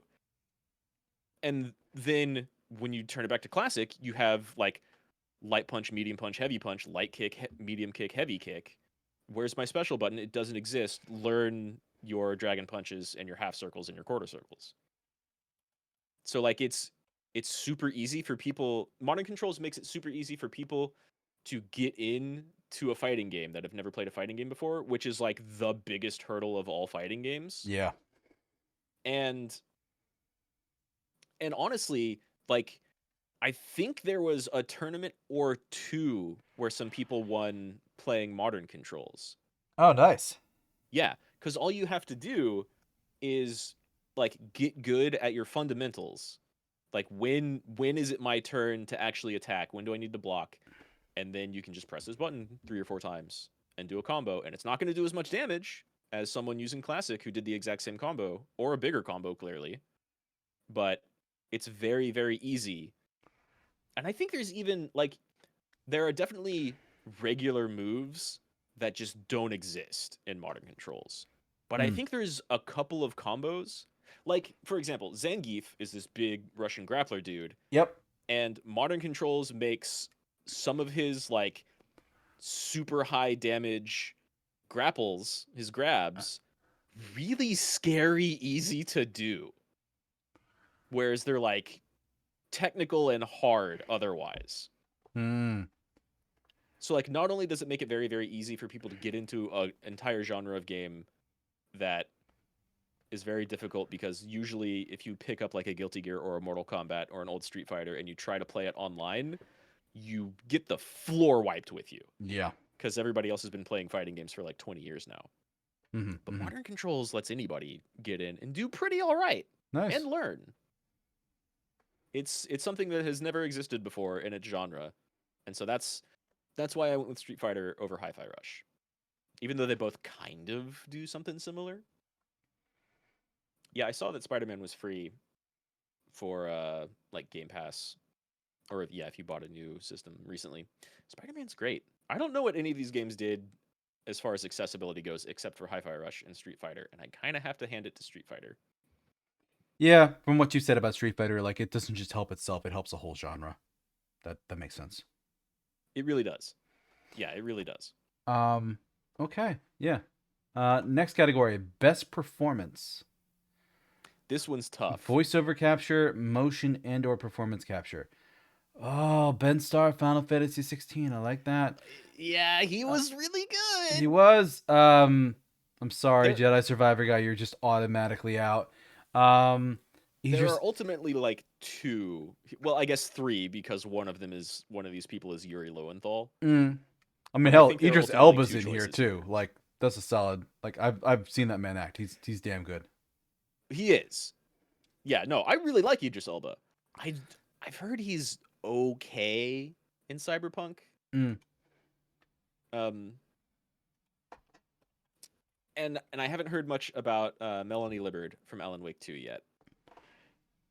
Yeah, But it's pretty recent, so I don't know much about Alan Wake 2. It's pretty recent. I'm playing through those. I haven't got there yet. So I bet she does a good job. Is your other choice, in addition to Ben Starr, to be Neil Newborn? Yeah, absolutely, 100%. Yeah. Who's he playing in Baldur's Gate? Out of curiosity, I forget. Astarion. Oh fuck, that's a stare. Oh Jesus. Look at him. Yeah. I went with Ben Starr because he's like main protagonist and does an utterly amazing job the whole way through. But like I had to sit here for probably 10 or 15 minutes being like, God damn, I don't know. Neil Newbon, though. Yeah. He's so good, and he loves that character basically just as much as Ben Starr loves Clive, having played Clive. Yeah. And yeah. I think I went with Ben Starr because like I'm done with 16 and I'm not done with Baldur's Gate yet, and I love all of his performances as Astarion so far, but I haven't seen the real meat and guts that I think come later. but everybody tells me it's utterly amazing. Yeah, I think what's funny I believe with it. Ben is you see his social media posts and he plays a very different, like he's doing Collab, but he plays him silly or goofy, or he's just silly like that. But in the actual game itself, he's just very It's Baby Girl serious, now. very somber, very like he does bring his chops there. Oh yeah, his acting chops shine through and through. Like the entire time, he's got a lot of serious lines, a lot of heartfelt lines. His conversation with Annabella is amazing. Yep. He's got a lot of little comedy lines. He really fleshes out that character and does a fantastic job. And I'm certain Neil Newbon does the exact same thing, and I would not be surprised if he won, like at all. Yeah, I mean it's Asterion in Baldur's Gate 3. It's Jesus. Asterion. He's Asterion, Yeah. and he kills it. I think he's probably going to win. That would be my guess. I think he probably is too. But Ben Starr, I would vote for him. Yeah, like I think Ben didn't Starr even gets my like the vote. game that much. I'm just like, yeah, you know what? Let's give it to Ben. Ben He does an amazing. Ben does a job. great job. Yeah. Yeah. Um. Yeah, so I think I voted for him just because I've beat that one and I'm not done with Baldur's Gate 3, and also like Ben has such a fantastic shitpost voice acting career on Twitter. It's amazing. I love it. Nice. Follow that dude's Twitter account. Yeah, I need to do that. So next is best audio design. I hear there was a snub here that I want to talk about, Okay. and I sure. agree. Oh, Hi-Fi Rush, good pick. It's there. Somebody mentioned like there's no Lies of P here. And with all the music and all the audio and all those records and how crisp and good they sound, it wouldn't win against something like Hi-Fi Rush that has like both like the mainstream songs and its own alternative album. Well, and audio design is not soundtrack. Well, it says best in-game audio and sound design. Yeah, but I think so coming up next actually is best score and music. Maybe that's where it should have been. So they have their different categories. But yeah, Dead Space, like you don't think of Dead Space because of the music. You think of Dead Space because of the eerie silence and the sound design. Yeah. And that's really good. I actually agree with Dead Space remake here. Like because you don't have a lot to work with Dead Space, because I mean the remake has a little bit more because you have like plot interactions and people are talking to you, but you don't have a lot to work with. It's just you alone on this death ship. And the environment. And the audio in that environment like sells that game super hard. Yeah, I agree. It's good without it. It's amazing because of it. Yeah, exactly. I still think I would give it to Hi-Fi Rush just because of nothing. It's not really going to win much of anything else. But I would love to see Dead Space win it. It's probably going to go to Alan Wake or RE4 or Spider-Man though, because they're just bigger games. I don't think Dead Space is going to win compared to them, and I don't think Hi-Fi Rush is going to win, even though I would love to see it win. I just want to see Hi-Fi Rush win any of these. I voted for Hi-Fi Rush in this category, not because I just want to see it win anything, but because like the audio design in Hi-Fi Rush is the platform that the game stands on. Right? Everything is like you could put it in best soundtrack because the music in Hi-Fi Rush is fantastic. Like it has two soundtracks and they're both really, really good. But the gameplay is tied to the audio. The way the environment animates is tied to the audio. Yep. And it does that the whole game. And it's really good and really cool. Like the whole time I'm noticing shit just vibe to the vibe of the game itself. Exactly. So yeah, I think all of these are strong contenders. Again, I haven't gotten to Alan Wake 2. I'll chime in on that later. It's probably amazing though. Remedy does wonderful stuff with environments. Dead Space 2, incredibly strong contender. RE4, sure. Yeah, I mean it's here because it's Resident Evil. Yeah, well, and it is like a super really like it's a great game. That remake is fantastic. It's one of everybody's favorite Resident Evil, and the remake does it justice and more. It's great. I don't know if the audio design stood out as being like better than 7 or 8. I I I, I don't think it was probably. I don't. I think it's a filler for this category. Like they didn't know what else. Honestly, Yes. honestly, you know what I would have wanted? Well, actually, no, because best score is later on. I would have loved to see Octopath in best score because Octopath has some Oh, great sure, music. yeah. It's got really Um, good music. um, Absolutely. but yeah, Hi-Fi Rush, Dead Space. I think we've talked this one to death. But yeah, we know Yeah. our favorites. Best score in music: Hmm. Alan Wake, Baldur's Gate, Final Fantasy 16. I gotta respect that. Hi-Fi Rush. Love to see it here. Legend of Yeah. Zelda. Um. Yeah. Oh. It's Okay. really this is tough, right? So I agree. One, Hi-Fi Rush, absolutely. Secondly, Final Fantasy 16, soaking, fucking soaking. Like we both went off on that. Like the music's so good for that Masayoshi game. Soken doesn't miss. Yeah. Um. How is the music in Baldur's Gate 3? It's really good. It's honestly really good. Like, is it soaking good though? Like, No. yeah, that's No. kind of.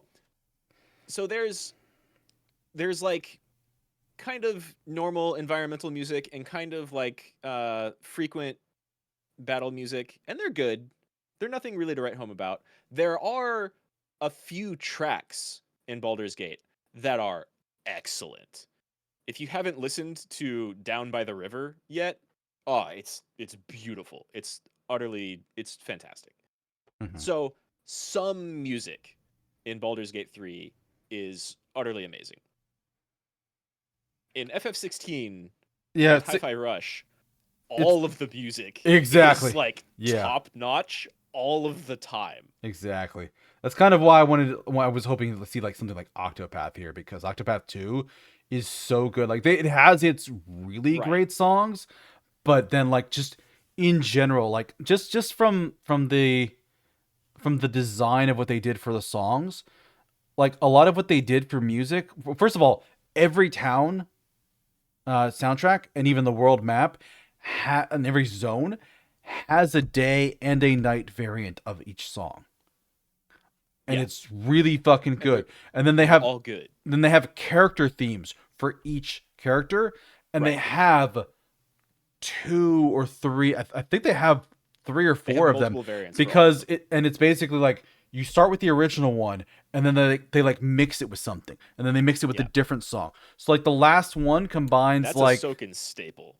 yeah, the last one combines the original character song with like Critical Clash 2, which is like I think literally the first song on the entire soundtrack or one of the first ones, and it's Hmm. such a fucking good song and it It's slaps so like strong the whole way. and then what's funny, and it does that. It follows a very predictable pattern for like each of the characters. You have the individual character themes, and then you have like their intermediates, where it's just like this, the journey for legends continues, the journey for freedom continues, the journey for hope continues, and you have that, and then you have the next batch of songs at the end, where it's just like the journey for hope ends, the journey for legends ends, the journey for whatever ends. And then there's Song of Hope. One of the few songs Yeah. on that is actually like a lyrical piece because your dancer goes to a musical competition and sings this song while she kicks a woman's ass. And it's badass. Hmm. So good. Yeah, I'm mad about that. Zelda's here because it's Zelda. I don't I mean, know. it has good music. I think it just doesn't stand up to any of the others. Yeah. And I'll agree with you. I've only heard like 3 Octopath 2 songs, and they've all been bangers. I think they're the three I shared with you probably. Yeah, Probably. I only remember you sharing me like 1 or 2, but yeah, maybe all of them. yeah. Out of They're all amazing. out of what's here, I don't know enough about Alan Wake to say yay or nay. Baldur's Gate 3, Exactly. I would probably pull from this category simply because it's gonna sweep everything else. Like it does That's fair. it doesn't need to be in scores and music. It Give it Octopath does 2 have a the couple of really staple songs in there that are extra good.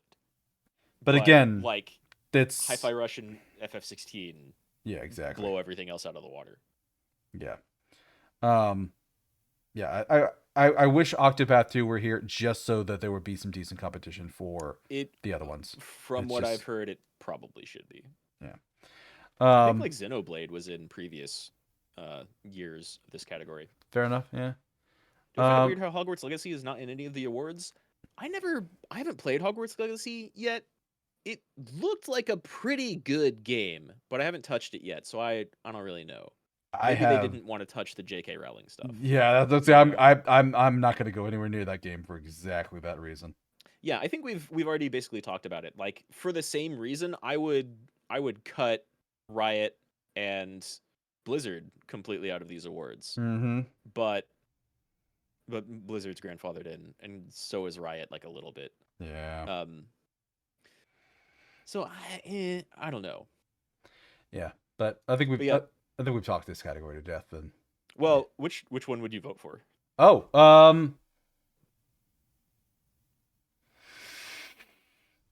it's tough, right? Yeah, I got to think about it because my first thing is like, well, Hi-Fi Rush because it's so. Oh, but Soken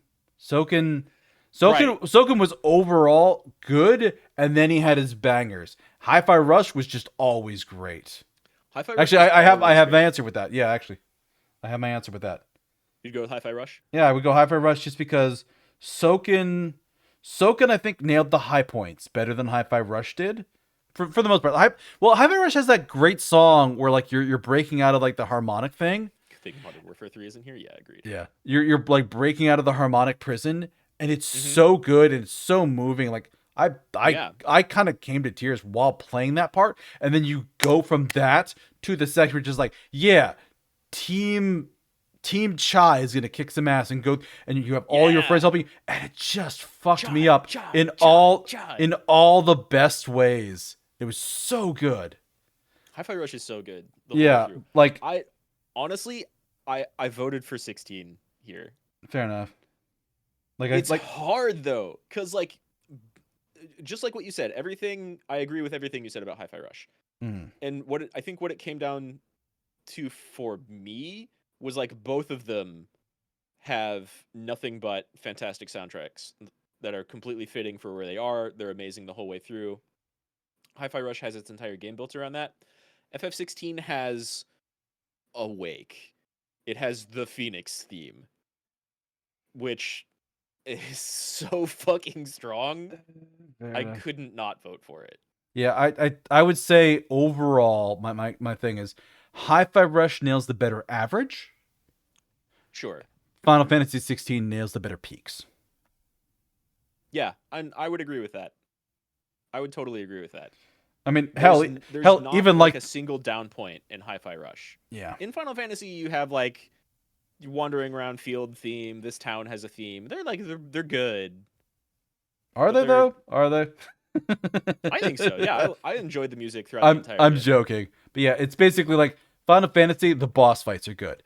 The boss themes or like maybe some certain scenes are good. And Hi-Fi Rush, it's just credits theme, like all of it. I mean, hell, the damn Titan fight is what came to my mind. The Titan fight, the Titan fight is like the song for it is amazing. Mm-hmm. The what's he fucking called? The first time you like the fight you have Typhon. The Typhon fight has an amazing song. Yeah, I vaguely remember that. I don't remember what it sounded like, but I remember being like, "No, this is good music." Like it pumps you up for that fight. Yeah, the FF like overall has amazing music, and that's true.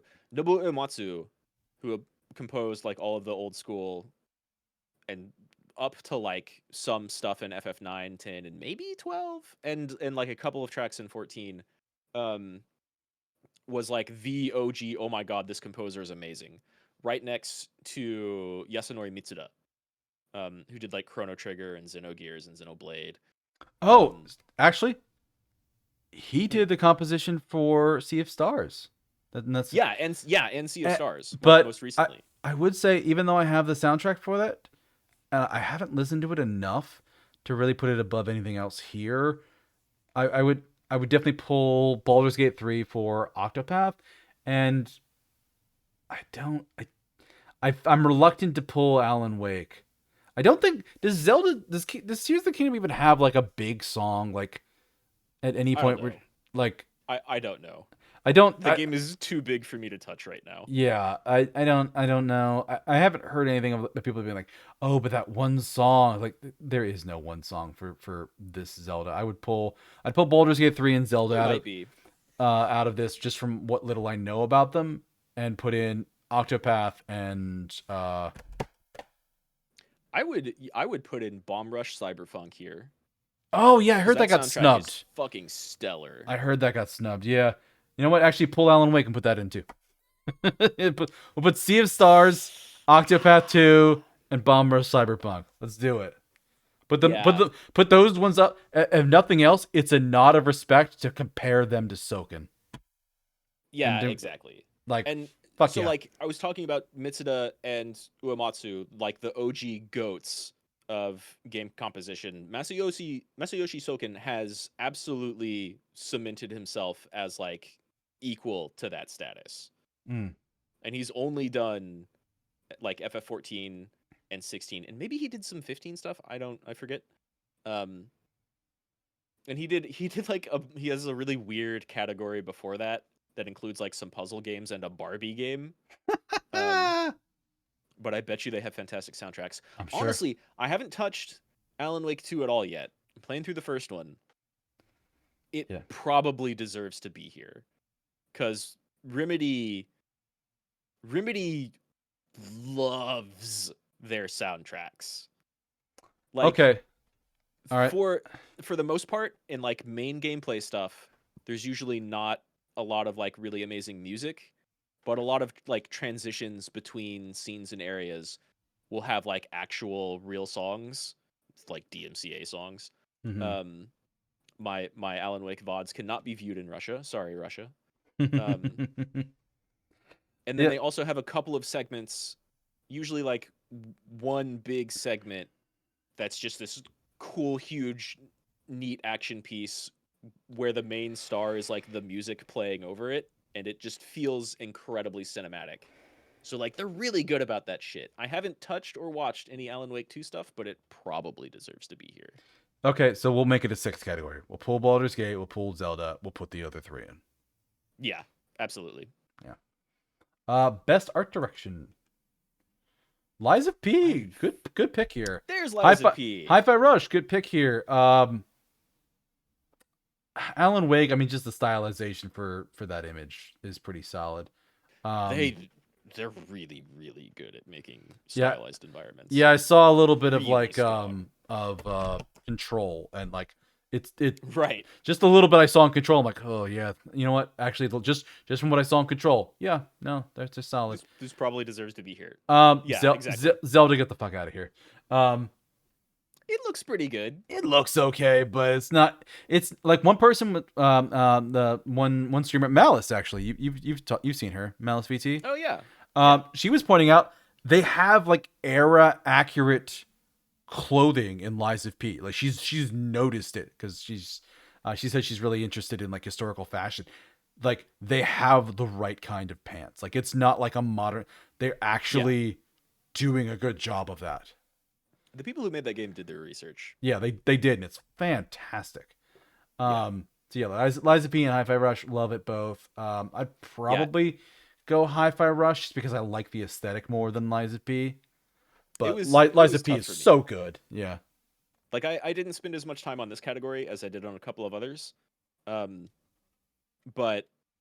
I also went with Hi-Fi Rush. Mm-hmm. Just because like the art direction in Lies of P is amazing. It's kind of immaculate, really. They fucking nail Bloodborne at home. Yeah, my god, yeah. It's so good. And it looks like I can't say anything bad about any of the visuals in Lies of P. Mm-hmm. Everything meshes. It's fantastic. Hi-Fi Rush extends a little bit more because the whole fucking stage is bopping to the music with you the entire time in every single point of the game. Yeah, and also and, just like it nails that. It nails like the fun anime, like we're fighting the man theme of the game, with phenomenal visuals. It's neat. It's fun. I mean, for fuck's sake, they have cinnamon and like, because it's basically outstanding They creative had and so or much fun technical with cinnamon. achievement in artistic design and animation. Just Right. the robot designs in Hi-Fi Rush. Right. And like, it's one thing to design nightmare creatures. It's another thing to be like, no, we're just gonna make a robot, and hey, this giant cat robot, it's like a teddy bear for children, which is like, what? Yeah. Like, what the actual fuck? That's what you did? Why did you take the children's teddy bear robot and like turn it into a death machine? Why did you Yeah. do that? Even without the amazing and very funny and like super on point commentary that Hi-Fi Rush has in Mm-hmm. its design, I would still give it to Hi-Fi Rush. Yeah.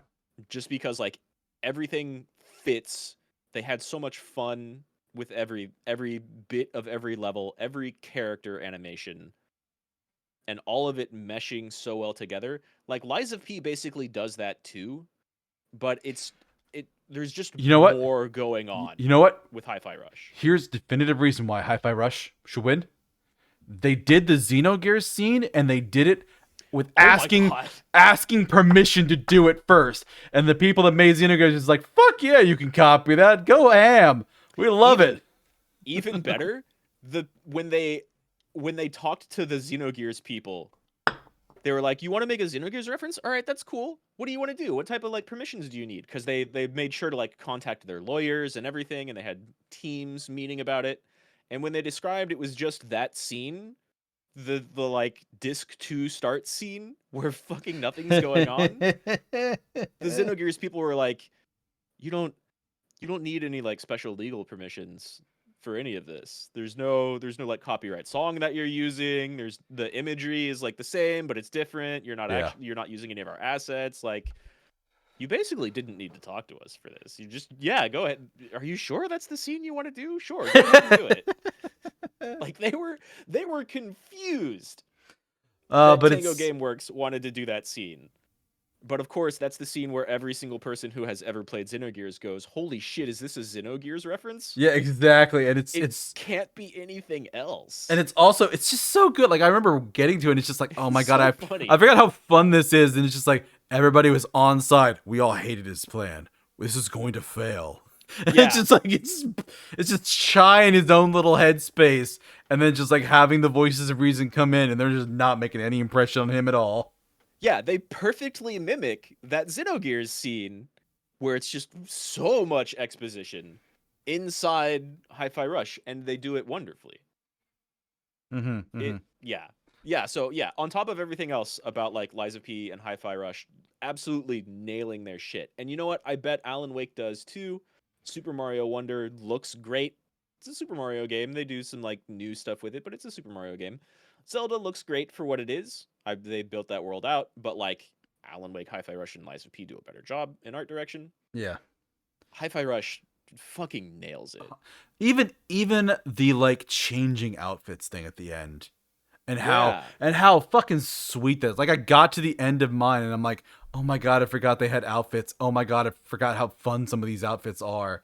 Like they did not need to go that hard, and they did.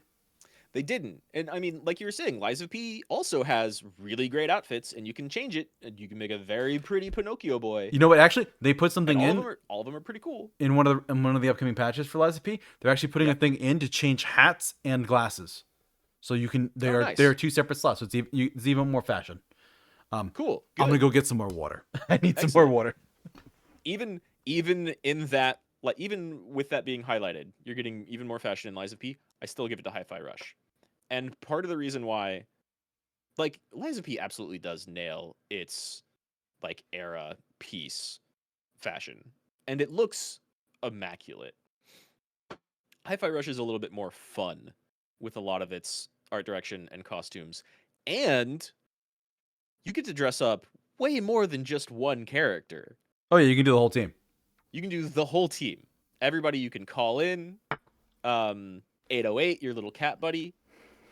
Like, everybody gets a lot of fashion. It's and also a lot of them. Some of them are really cool. Some of them are really funny. Mm-hmm.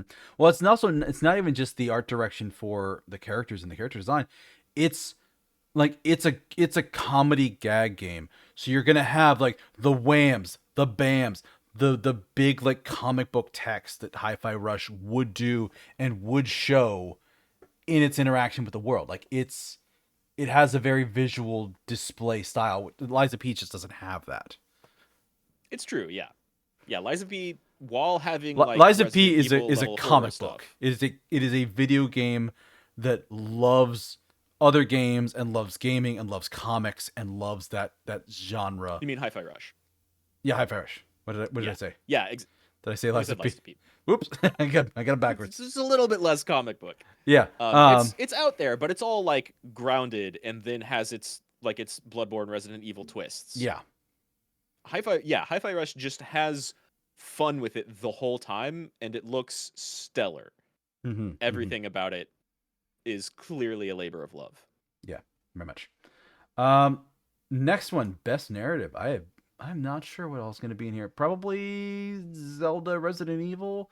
I'd love to be surprised by something. I'm probably not going to be. Neither Zelda nor Resident Evil. Baldur's Gate 3 should win it. Just looking at this right off the Gate 3 bat, should probably win it. just hands down Baldur's Gate 3. Final Fantasy 16.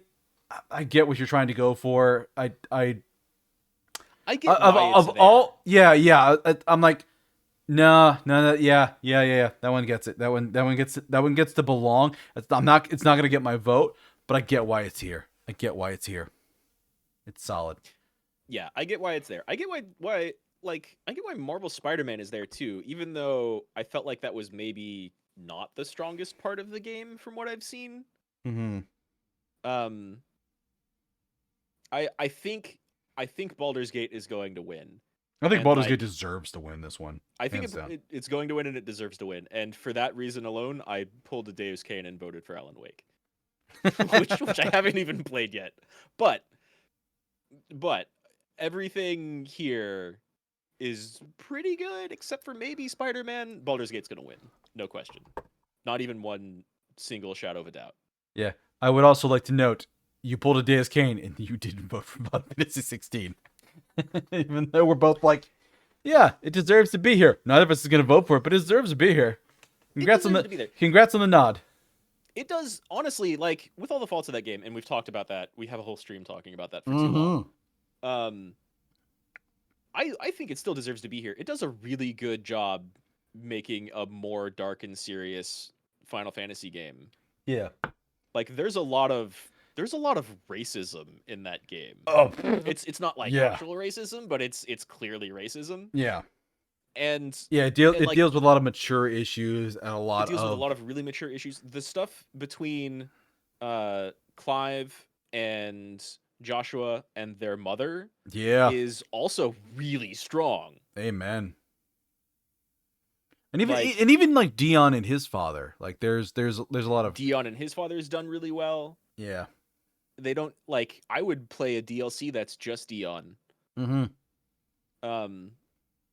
So like I think it deserves to be here, despite whatever any other flaws people have with it, and there's plenty. We've gone over those. Yeah, I just think it's entertaining that like both of us are like, okay, it deserves to be here. Neither of us is voting for it. We're both gonna vote for a game we haven't played. Yeah. over the one we did play. And I find that amusing. Yeah. And if Alan Wake weren't here, I would vote for Baldur's Gate, probably. Okay. Like out of these 5. Yeah. But yeah, best narrative. It's not going to be any of the other ones that I was. Well, I don't even know if I really had anything here. I'm just like, yeah, what would this be? Because it's not going to be Liza P. Like, of all the positives in that game, the narrative really isn't what it's known for at all. Not really. Like it's I'd love to actually see a category we haven't seen yet, like best controls or best mechanics or something like that. Because there's some cool stuff you could do with things like that. That'd be a fun category. Those would both be fun categories. Those would be fun separate categories. Mm-hmm. I don't know what else I would toss in best narrative. Yeah, I don't either. Now. Like there's a lot of good stuff out there. Yeah, because I wouldn't put Sea of Stars. I wouldn't put Armored Core. I wouldn't put Octopath. I would have put Triangle Strategy in for the year that it came out. Strategy was pretty strong. Yeah, but I don't even think I got a nod. That Slay the Princess game, I don't know when that actually came out, but it's getting like popular now. That's got a pretty good, strong narrative. I still have to play that one. Almost Yeah. like it's almost all narrative, really. Mm. All right. Next category: best game direction. Alan Wake, Baldur's Gate, Spider-Man, Mario, Zelda. Yeah, we're getting to the last couple categories. It's going to be the big ones. I would vote Baldur's Gate 3 just for solidarity with you, probably. I did too. Yeah. I bet you Alan Wake 2 has fantastic direct. Like, I haven't played that game yet, and that's the only thing that's keeping me from voting for it a lot. But like, it's still in a bunch of categories with Baldur's Gate, and so it's tough. Yeah. I have to go with Baldur's Gate. Yeah, Alan Wake's in a bad spot of where it came out in a year with so many other good games. It's not going to get near the love that it probably deserves. As we've said like 36 times. Yep. This is one of the most stacked years of fantastic games in 30 years, 25 years. Yeah, I agree. All of these probably deserve to be here. Like, I think they all have great direction. Everything about Tears of the Kingdom is a step or two above the previous one, Breath of the Wild. Yeah.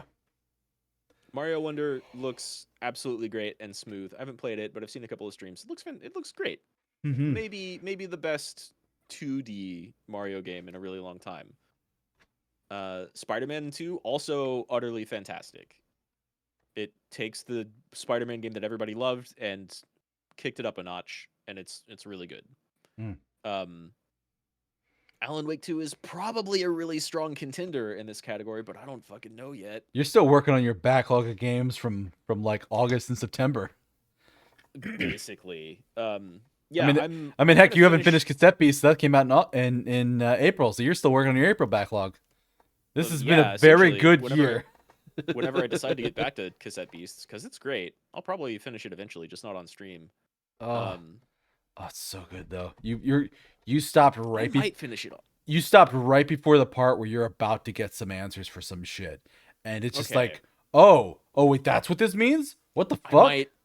I might maybe do it on the stream then, because it's a really strong game. Yeah, it is, and I haven't touched it, so I haven't spoiled myself or progressed at all. But yeah, I'm probably gonna finish Alan Wake 1 the next time I stream it, and that game's still really good. It's got a fantastic narrative. Like, the gameplay is, it's okay. It's a little novel for like a third-person shooter, but it's nothing. Remedy is not really good when it comes to like the actual combat mechanics of their games, but everything else about them is stellar. And I'm probably gonna play Control again because I haven't, and I don't think I ever played the DLC for that game. And that game's a blast. It's a ton of fun to play. Yeah, I still need to play it. I keep seeing it come up on sale, but I still haven't picked it up yet. It's extra good. Okay. So I'm assuming Alan Wake 2 is just like peak Remedy. The best they've probably come out with so far. Yeah. Yeah. All right. So game of the year. I'm anticipating no surprises here. It's probably going to be essentially this lineup again, I think. with maybe one change. With maybe one change. I'll say one extra before you click on the category. Can you guess it? It is 6. Is it 6? It's 6. It's 6. It's the same lineup you just saw, plus what?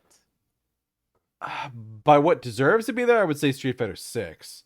Ooh, bold. Yeah. Fighting games don't ever win this category, but bold. I like it. I think the nomination, because it's a solid fighting game. You talk about how it innovated so much. Yeah, I think it deserves to be up there. It's not going to be, because you're right, they never win the category. Fighting games just don't even get considered for this type of thing. It really should be, though. It should be. Street Fighter 6 is gold. Yeah, who would be the other game of year? J. Hank, I would love it if Armored Core 6 were in this category. That'd be great. But it's not a Dark Souls or an Elden Ring, so yeah.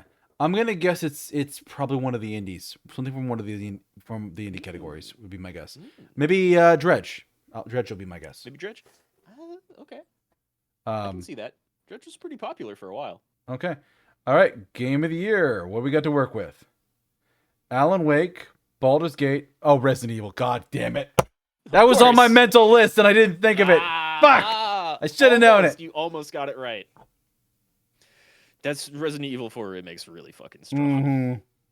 It's extra good. Yeah, this is basically like I was putting together a list in my head of like what was going to be here, and it was going to be Baldur's Gate, RE4, Zelda were the first ones. I thought we would have a Final Fantasy on here. 16 is not strong to be here. 7 Remake I thought was going to be coming out this year until I looked at the dates and realized it wasn't. In which case, 7 Remake will get this next year. 7 Remake is 100% going to be on the list next year. But it was on my list of considerations, and I'm like, what are the last two? Lies of P and something else, and it just wasn't. Hey, Prototypical, thank you for the follow. We just got to Game of the Year, and we're debating things here. And then Alan Wake, I can see why it's here. That studio has a lot of love, and people like it a lot. I think Alan Wake is kind of like riding on recency bias a little bit, but also, yeah, everything Remedy has ever done has been really excellent and fun. Mm-hmm. And Alan Wake 2 is like the game everyone wanted, and from what I hear, it lives up to everybody's standards and like clearly exceeds them. Yeah, and I definitely saw people saying Spider-Man 2 was Game of the Year contender, so I'm not. Spider-Man 2 is also really good. Yeah, I'm not in any way bothered by that. And from what I was hearing about like the overall narrative of it, of like Peter dealing with the symbiote and like Miles having to watch his mentor going down like a really dark path because the thing is just making him the worst version, making Peter like the worst version of himself. Like, it's an interesting narrative of like, love your heroes but don't love them too much. We're all human. We're all imperfect, and you kind of have to. Like, there's a lot of good narrative good ground to do some narrative work there. Kind of yes and no from what I've seen through a couple of playthroughs. It's marketed, and even, you know, in its title image here, shown off as like the Peter and Miles show. And for the vast majority of the game, they're not actually interacting that much. And like whenever Miles tries to contact Peter, he's like, "Oh, hey, what's up? Wait, I'm too busy. I've got a call from somebody else." And they don't spend enough of the time together, in my opinion. There is a lot of Peter and Harry going on, which is a really strong narrative. Like, that's very well written between the two of them. Honestly, it's the gameplay and presentation that make that game so good. The rest of it is, I don't know. I thought a lot of the rest of the narrative and characterization in that game didn't kind of live up to what it could have been, or was even marketed as. I feel like Miles was cooler in his own game previously. Probably because he probably got a lot more time and characterization to breathe, and he's also just that's his own game in his own space, and this one he has to contend with Peter and like there's a lot more time spent as like the Peter and Harry show, with Harry being Venom. And then Venom goes on Peter and you get the back and forth, but there's still I don't know. Like, the Venom in Marvel Spider-Man 2 didn't seem as fun as the Venom from the Venom movie. Which got very mixed reviews. But yeah, I don't know. I guess it's certainly a really excellent game as far as like the video game parts of it go. Yeah, fair enough. But yeah, these are top contenders. Like, I can't believe I didn't fucking think of RE4. I'm mad at myself for that. But yeah, aside from Alan Wake 2, which I hadn't considered, this was basically the list that I would have thought. Like Mario, maybe, but maybe not. I don't know. We all knew Zelda was going to be here. Oh my Even god, if it doesn't win, this one's definitely going to be on the list. Yeah, and honestly, with Baldur's Gate 3, Zelda actually has some competition this year, because Zelda would have swept any other year. Honestly, and BG3, I think if Baldur's Gate wasn't here, Zelda would probably win. Yeah, well, but maybe RE4, maybe RE4 would be some competition, but I do think Zelda would probably win over Baldur's Gate 3. Oof. It's huge. Yeah, it's some stiff competition. It's the biggest a Dungeons and Dragons thing has ever been amongst like general gamers or populace. Agreed. people who don't play games know who Asterion is. Yep. He's the bear fucker. He's from that the one bear video. fucker. He's the hot vampire who you want to bite you. Mm-hmm. Yeah, Deal Nubon killed that role. Yeah. But okay, so that's the contenders there. That's the whole list. That's the whole list. Lot of not surprises. A few. Oh my god, I can't believe I didn't think of that. A few surprises near the end. Mostly I because probably would have put Armored Core in this list if I were making it, but yeah, I'd pull out Mario and put in Armored Core. Maybe pull out Alan Wake and put something else into, though I don't know what. Dead Space maybe. See, yeah, I think Resident Evil 4 and Dead Space were vying for a spot on here because they're both like really amazing remakes. Mm-hmm. But RE4 came out later and is like a little bit better of a remake, a little bit better of a game overall. Dead Space, especially that remake, is really good. Yeah. But RE4 changed the gameplay, changed the whole landscape. Yeah, I mean, they took one of the most famous and popular Resident Evil games and they made it better. Well, in just the original RE4, like, third-person shooters exist in the way that they do today because of Resident Evil 4, the OG one.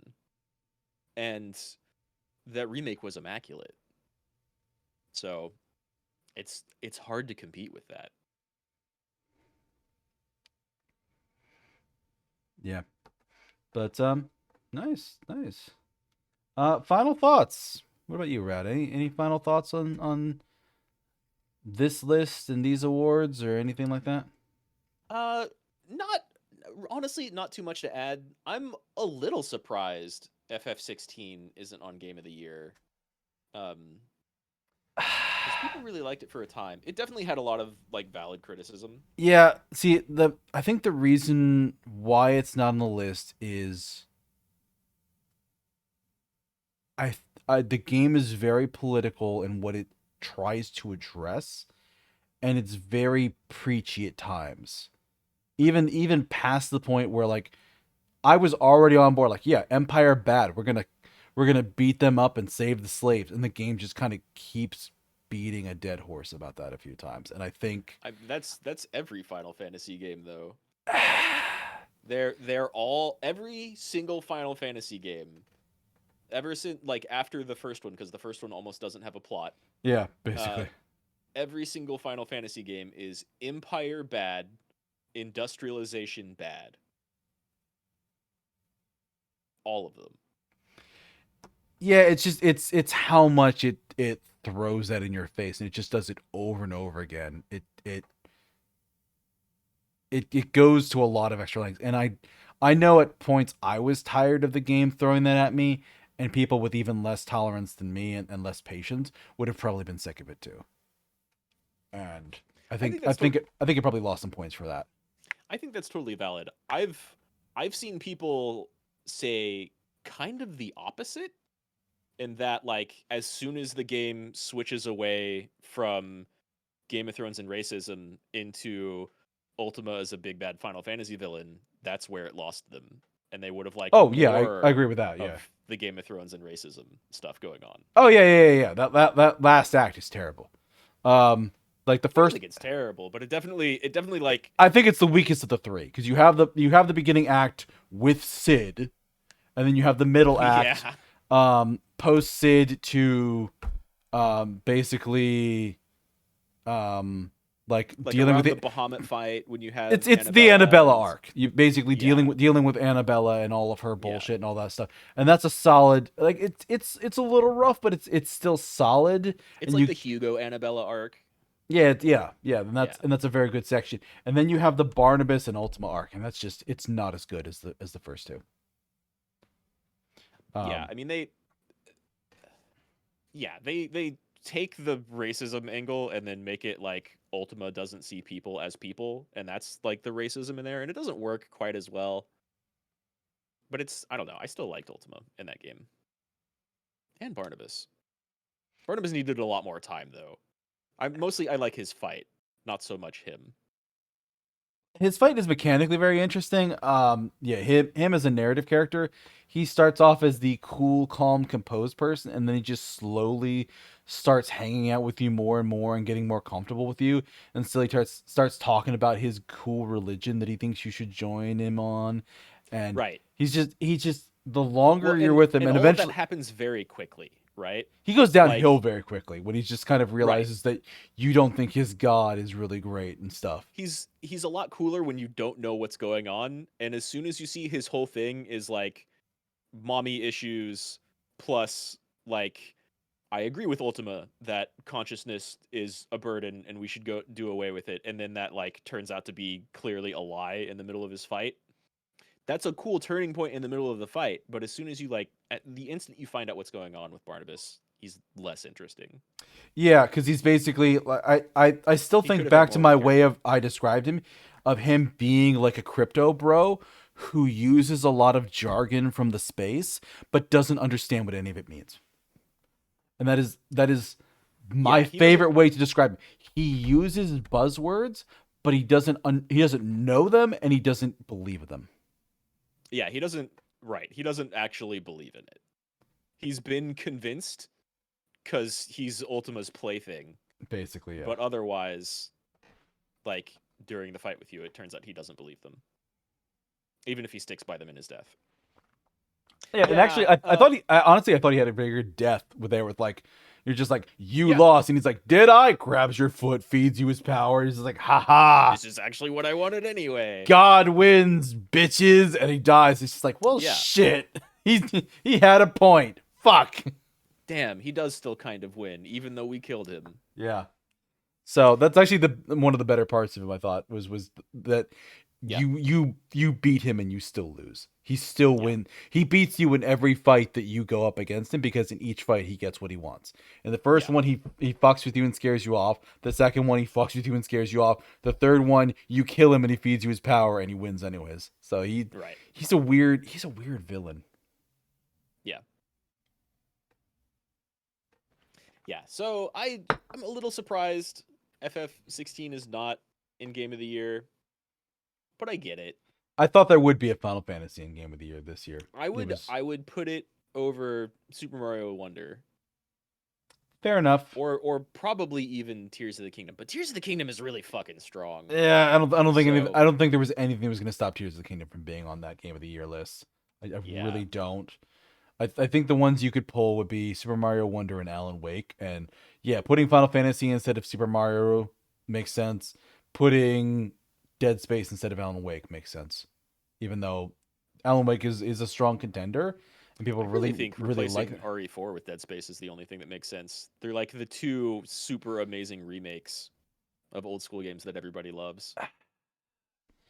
You're not wrong, but I don't think RE4 deserves to be removed from the list. That's the thing. Like I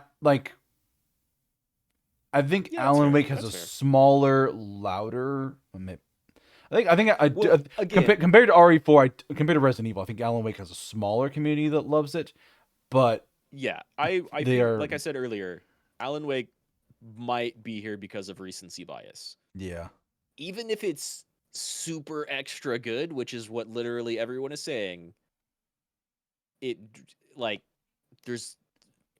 2023. There's so many excellent, amazing games. Yeah. Like if Hi-Fi Rush were here instead of Super Mario Wonder, I'd be like, fuck yeah, it deserves it.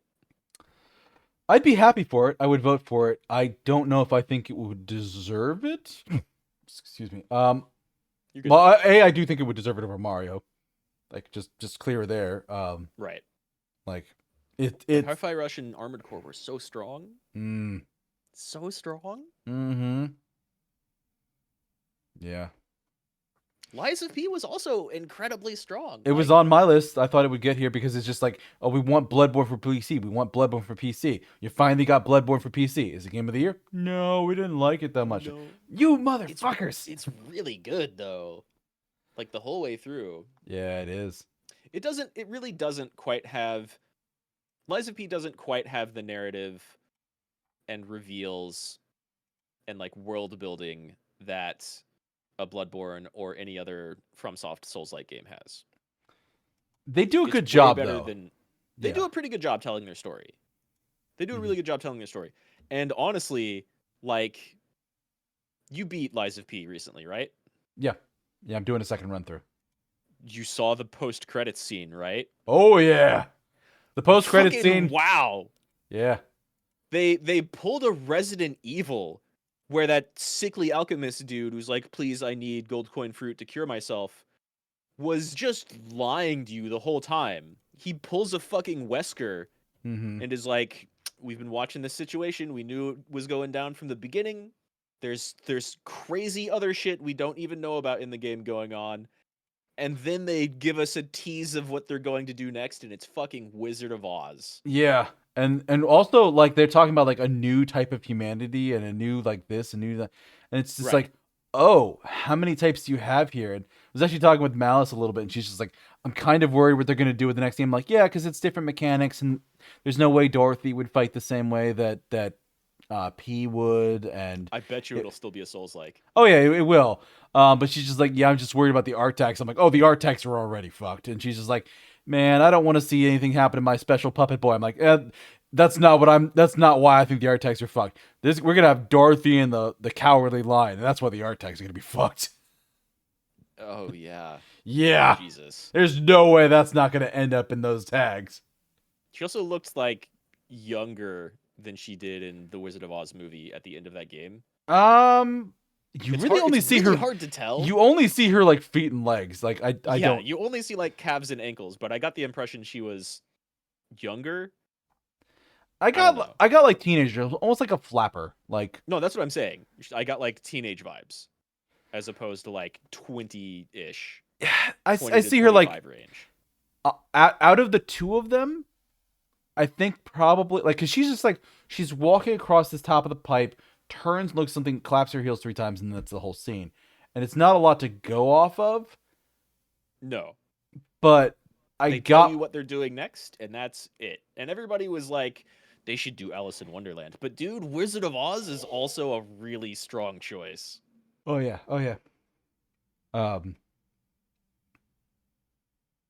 Mm. Just thinking of like what they could do for what would it be? Lies of D or something like that. That's so. Uh, Do you remember what the achievement is for beating the game the first time? I'll look it up right now. No, you don't need to. It's called Rise of P. I don't have that one. Really? Yeah, somehow I don't. I have Free from the Puppet String and the first puppet, but I don't have Rise of D. Right. Okay. Well, Rise of. Damn. I wonder. I guess that's a different like thing you can get. With Rise the of game, but P don't always reached the ending. I did not get that one. get. Weird, because you beat the game. And I didn't get and they lived happily ever after. I did not get that one either. J Hank sees where I'm going. Good night, J Hank. We don't want to keep you up. Hey, Thanks for J. dropping Hank. by, as always. They first off, they have the P organ, which everyone made fun of. Oh yeah, yeah. And then one of the achievements, apparently not the achievement, but maybe it was just like a bug that you didn't get it, is called Rise of P when you beat the game. And like, Yeah. it's what are you doing? They have to know. They have to know. And now the next one's Dorothy. Rise of D is just as bad. Oh yeah. Like with P, they had the whole like Are they Korean gonna eating his give her? blood, but Sorry, I have to say, are they gonna give her a D organ or some dumb bullshit like right, right. Is Dorothy going to have a D organ or be seeking? Does Dorothy want the D? Like, the jokes write themselves. that? It's not great. It's great, but it's also not great at the same time. Yeah. But yeah, no, I hope they know what they're doing. I somehow don't have Rise of P. I don't know why. Yeah, it's yeah. anyway. Instead I got the first puppet and Free from the Puppet String. So I think that's actually the 3 different endings. There's Free from the Puppet String, and then there's Rise of P, and then there's and they all lived happily ever after. Yeah, the first puppet is just because it killing the specifically nameless says puppet. like reach the ending. Because Yeah. actually, looking at They All Lived Happily Ever After, that one's marked as real boy. They all lived happily ever after. Reach the ending. So I I rather think, liked the ending I got. yeah, I think you got Rise of P. I think you got. Well, you said you got. Well, you get. Did you see? So to explain to chat without giving away spoilers, when you get to the last fight of the game, you're given a choice. One of those choices is a certain ending. The other choice leads to a boss fight. After that boss fight, there are two possible endings depending on how much humanity your character has claimed over the course of the game. So, Right. basically, I think those are the three.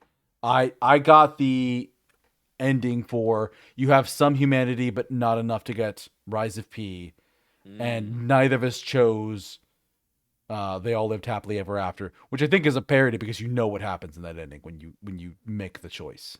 Yeah, it makes it pretty clear before you make the choice. Yeah, so considering the ending is called Real Boy, They All Lived Happily Ever After, That's your fantasy ending. Yeah, that's your you listen to Papa when you shouldn't have. But so you saw before the like hyper Resident Evil train sequence where they revealed that they're working on Wizard of Oz next. Before that, you saw the scene with the new doll, right? Yeah, I've seen the scenes for the endings. Yeah. Oh, okay. It's just weird why you didn't get Rise of P. Okay, whatever. Well, I think that's what I think. Like, It's the humanity. when I say I've saw it, I mean I saw it on YouTube. Oh, So when okay. I got my ending, I basically how Did you see the scene of Pinocchio giving Ergo to a new doll? no. Really? No, because what happens to me is the nameless puppet still attacks us. Someone Yeah. still intervenes, and the difference is my hair did not turn blue.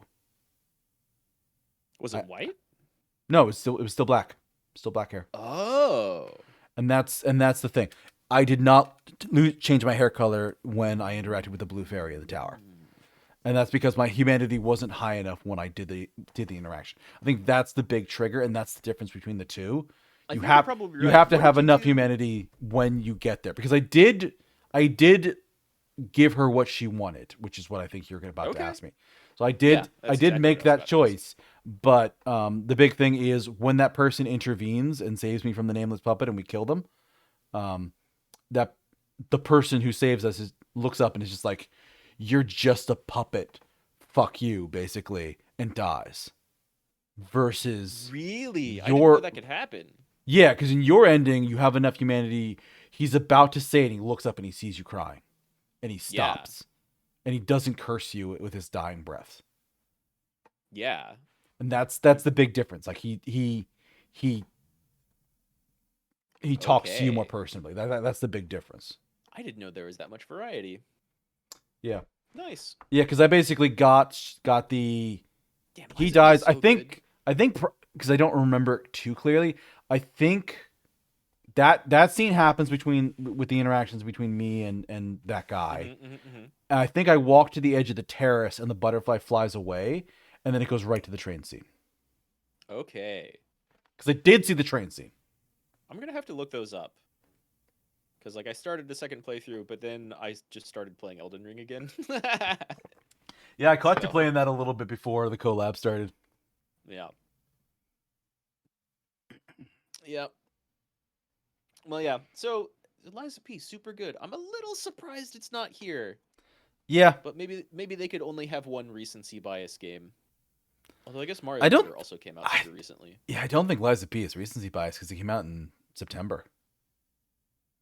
It's earlier than, or it's more recent than everything here except for Alan Wake 2 and Mario Wonder. Yeah. I would say recency bias applies if like the majority of people haven't had a chance to actually beat the game yet. How many people have beaten Mario and Alan Wake? It's a small number. You have to basically be rushing through it. Yeah, Mario's a lot easier to beat, probably. Yeah. Spider-Man 2 also came out fairly recently, maybe more recently than Lies of P. It definitely came out after Lies of P, yeah. Yeah. But Anyway, I'm really not surprised with this lineup. There's definitely things I would add to it. Lies of P and Armored Core chief among them. Hi-Fi Rush probably immediately after that. But we've made our predictions and our votes. We will see what happens on December 7th? So like 3 weeks from now. yeah. Yeah, I don't feel as invested in this as I did last year, mostly because I don't think I have I don't have a game that I'm thoroughly invested in seeing win, and I don't have a game that I'm thoroughly invested in seeing lose. That's fair. Because Yeah, I think that was a big part for me last year was like Elden Ring good, God of War, how dare you be on this list? And that made me give a shit. God of War was also like really super good. It was just the most obvious example of recency bias. Yeah, because it was like a week or two old. Yeah. Right. Like God of War and Ragnarok are excellent. Mm-hmm. But yeah, it had been out for like a week by the time that happened. I think all of the reviewers, like clearly this is, people voting. Mm-hmm. And maybe they'll do like the Golden Joystick was also a player's vote, and that's how the awards are handed out. Except we also made up some new categories that people didn't vote on because we wanted to hand out some awards ourselves. Mm-hmm. And so maybe they'll do that. But these are all player awards. So maybe I don't know. Maybe they saw like the controversy that people had with God of War only being out for like a week before it went there. But I think a lot of the devs and people running it got to play these games early. Oh yeah. Yeah. But all right, I think that is it for tonight. Unless you had anything else you wanted to add. No, I don't really have anything else to add. Baldur's Gate 3 is going to sweep again. And it deserves it. Like just from what you've said, the fact that like you've been playing it for ages and you've barely hit chapter 2, if you've hit it at all, like it's a huge fucking game, and I think I'm like halfway through chapter 2. Yeah. But all of the like crazy just character specific resolution stuff happens in chapter 3. Mm-hmm. So like I'm barely touching that, and it's amazing. Yeah. Every single time I pick up Baldur's Gate 3 and I put it on my schedule and I haven't played it yet, I'm like, damn, that game's so big. But it's really good though. And then I'd start playing it and I'm like fucking invested with whatever's going on. This little like 2 to 3 hour segment, it's fantastic. Mm-hmm. The next 2 to 3 hour segment, it's fantastic. It's all really good. Yeah. So it's gonna sweep. It's gonna win. I think just about every category it's in, except for maybe original score. But it's strong there too. I think it'll still win because it's one of those. It doesn't matter how good it is in the category. It matters how much people love the overall game. So they'll vote for it even if it doesn't deserve to win in the category. Yeah. The thing we have to remember with most of this is these are decided by the fans voting, which is just a popularity contest. Yep. Like if they had like Street Fighter 6 will probably win that category of accessibility or whatever, just because it's way more popular than all the other ones. If some of the other games made better strides towards like that I don't fucking know about, towards like allowing people to get into a genre or play a game, or it had like the best playability for blind people, then maybe it would deserve it more. But like, Street Fighter 6 is still going to win because this is player choice. Yep. Popularity wins. Yeah. Which is why here for Game of the Year, it's either going to be Baldur's Gate or Zelda. Yeah. Even though I would not vote for Zelda here. No, I wouldn't either. I've heard far more things about RE4 being good. Like Zelda was super hot when it came out, and it was a little bit like Elden Ring, where like streamers were playing it and they're like, no one's in our chat. Like it's fucking quiet. Where is everybody? It's just like everybody's avoiding your Zelda streams because they want to play Zelda themselves. They don't want to get spoilers. Like that's what it was for a little bit. Yeah. And then they beat it and they moved on. There is an artist that I had to unfollow because after RE4 came out, they stopped all the other art they were doing and did like 4 months straight of Leon fan art. And like alternate universe Leon fan art. Like People do love they Leon. they were getting to the point right around the time where I left them. They were like really branching out to their AU, and it's just like that. It was what was it? Trans mask, dad bod, Leon Kennedy, and I'm like, what? And like they're doing pinup art of him. I'm like, I don't want to see this. I followed you because you were doing like a whole bunch of like Fox girls based around like ice cream flavors. Like I was interested in that. I don't want 4 months of Leon You're Kennedy. doing like variety or more interesting stuff. Yeah, that's just like they had fucking brain rot for 4 or 5 months. I swear to God. If I look them up, they're probably still doing Leon Kennedy stuff. People really like Leon. They really like Leon. Oh my God. And he's great. He's super great. Mm-hmm. But He's no Asterion. oh my God. You notice he's no you notice Leon Red Star's Kennedy's Twitter V. account. Yeah, he's oh my God. You notice, yeah, Leon Kennedy's VA is not up for best voice. Yeah, I don't know what's up with that. He maybe should be, honestly. He did a really great acting job, but everybody else in that category also did like. Yeah, There's very strong arguments for them to be there. what was that category called again? I think it's just best. Where is it? Performance. Best performance. Yeah, like the Jedi one here is the bullshit one. They like pull Jedi out and put in the thing. I mean, for all I know, he did a great job, and it's just the rest of the game that didn't stand up. Fair enough, but And Yuri Lowenthal is like every voice actor's aspiration, so he has to be there. It's mandated that Yuri Lowenthal be put in a best VA performance category. And Idris Elba, you could spread his voice on toast. My God, it's so buttery. Yeah, exactly. You don't see him in this type of thing, so that's probably why he's here. Mm-hmm. And I haven't played it, but people did really like Phantom Liberty. I've heard that he's not the strongest part of that expansion, but he is a fantastic actor and he has an amazing voice. Absolutely. But yeah, very strong category. Mm-hmm. I went with Ben Starr because he's a prolific shit poster, but I if Asterion wins, he deserves it. Fair enough. Yeah. That's the way. That's a good way to run into some stuff here. Is like just hitting a category and being like, I have 4 people here that I want to win. I don't care which one of them does. Just not any of the other ones. Pretty much. Yeah, it's a good feeling. I mean, fuck it. If Yuri Lowenthal wins, great, cool. That dude's so good. Yeah. It's nutty. Yeah, if Yuri wins, great. If Neil wins, great. If Idris wins, great. If Ben wins, great. The other 2, I'm sorry you weren't either of those other 4 people. I don't care much about you, but good luck to you. You have stiff competition this year. You know what? I'll see when I get around to Alan Wake 2. She probably does a great job. I'm not going to play Star Wars Jedi Survivor, but maybe he did a great job. I don't know. Mm-hmm. I don't know. The rest of them, yes. Hand them all an award. Fuck it. Mm-hmm. Mm-hmm.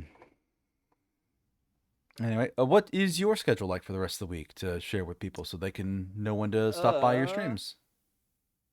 I don't have that asset loaded in my stream. So, my schedule... What am I doing tomorrow? I'm starting Dave the Diver tomorrow. Ah, nice. And then I'm doing... I don't have Baldur's Gate on this week at all. You did throw your schedule together at the last minute. I did kind of throw my schedule together last minute yesterday. Yeah, I'm gonna start Dave the Diver tomorrow, and then or Wednesday or Thursday, because I'm gonna have family stuff come up. Like my uncle always visits on either Wednesday or Thursday, so I'm probably not streaming then. But who fucking knows? Maybe I'll just do Dave the Diver tomorrow and Baldur's Gate on Thursday.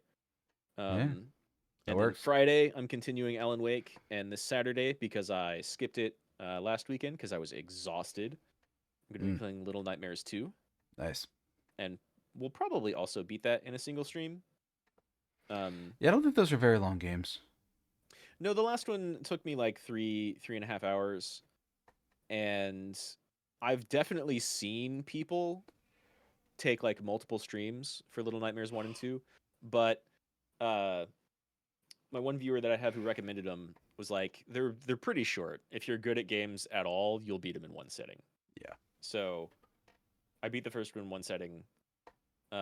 May or may not play the DLC for it, and then Little Nightmares 2 I'll probably also beat in a single setting. Mm-hmm. And then I'll continue Baldur's Gate, and maybe Cassette Beasts will come back. And I want to do Dave the Diver and Dredge. And David there's just, like, Diver, a Dredge, bunch. Sea of Stars. Yeah, you need I wanna do more Sea of streaming days. Stars. You need more streaming days, man. Yeah, I need to get an actual job that has a consistent schedule, and then hammer out doing 4 or 5 days a week of streaming. Mm-hmm. And once that's all set up, I'll be able to tackle more shit. But then FF7 Remake Part 2 will have been out at that point. Probably. and that's just going to completely take over the schedule, even if it leads to the exact same situation of like FF16, where I Yep. was way ahead of most people playing it because I was just hammering that shit out. I'm still going to play it because the game's fantastic. Mm-hmm. Mm-hmm. And I need to be ahead in that game so I can watch my favorite streamers play it. Goddammit. Fair enough. Yeah. I must be ahead of Pat, even if he's better at games than I am. Mm-hmm. Mm-hmm. But yeah, for me, this is my only weeknight stream. We had to tack it onto my schedule. So yeah, I hope I'm not keeping you up too late. Nah, you're fine. It's honestly it's less the keeping me up late and more of the I did leg night before I came here. I did leg night, came home, had something to eat, sat down. I'm like, all right, time to stream. You just spent all your energy before stream. Basically, yeah. But no, my next stream. I appreciate you joining me and putting up with my enthusiasticness about it. Yeah, for sure. But no, my next stream is going to be Saturday morning. I'm probably going to be doing the new update in Star Rail because I don't know if I'm going to have time this week to really dig into it. I'm just like, fair enough. You know what? I'll do my farming this week, and then we'll do the patch on Saturday. Quick and easy thing to just get into. Is there a major patch? Yeah, they just did an update that actually went live tonight. Oh, nice. So 2 new characters, a healer and an erudition AoE character. Nice. The AoEer is a pretty boy with red hair and silver armor and a lance, and I know at least one person that's just like, yeah, I'm pulling for him. I'm like, yeah, of course you are. It sounds like right up the alley of anyone who likes Fire Emblem. Yeah, he's a very Fire Emblem looking character. And entertainingly enough, I'm probably gonna skip most of these banners because I've gone ham and I broke out the fucking credit card like no, you would not believe. Well, the last patch had both a really good ice unit that I didn't have and the best fire unit the game has seen, and a unit so good that when I'm doing like rerunning bosses for materials, I've killed the boss before it gets a second turn using That's her. Crazy. Like she's bonkers strong, and she's so by far the no longer like the craziest unit in the game. It really depends on like the team comp you have to synergize with the fire unit, because her whole thing is she gets extra turns based on her marked target getting hit with follow-up attacks. So if you have people that do that type of damage, she can she hits so hard. I can see that. But Sele also was rerun last month. I rolled on her and got E2, which means her skill that when you use her skill attack, it'll stack the speed buff twice. That's disgusting. Yeah. And then I also got her character specific light cone, which says, hey, for every 10 speed you stack above 100, get more damage up to a cap. And I'm like, oh god. Like my speed is nothing. Yeah, 10. Well, yeah. Okay, actually speed was like the lowest number stat, but still that's not crazy high. Yeah, it's not, but like my Sele's base speed, I get 4 stacks at the beginning of combat every time. And that's after absurd. doing one turn of my skill, I'm pretty sure I get the other 2 stacks that cause me to hit the limit.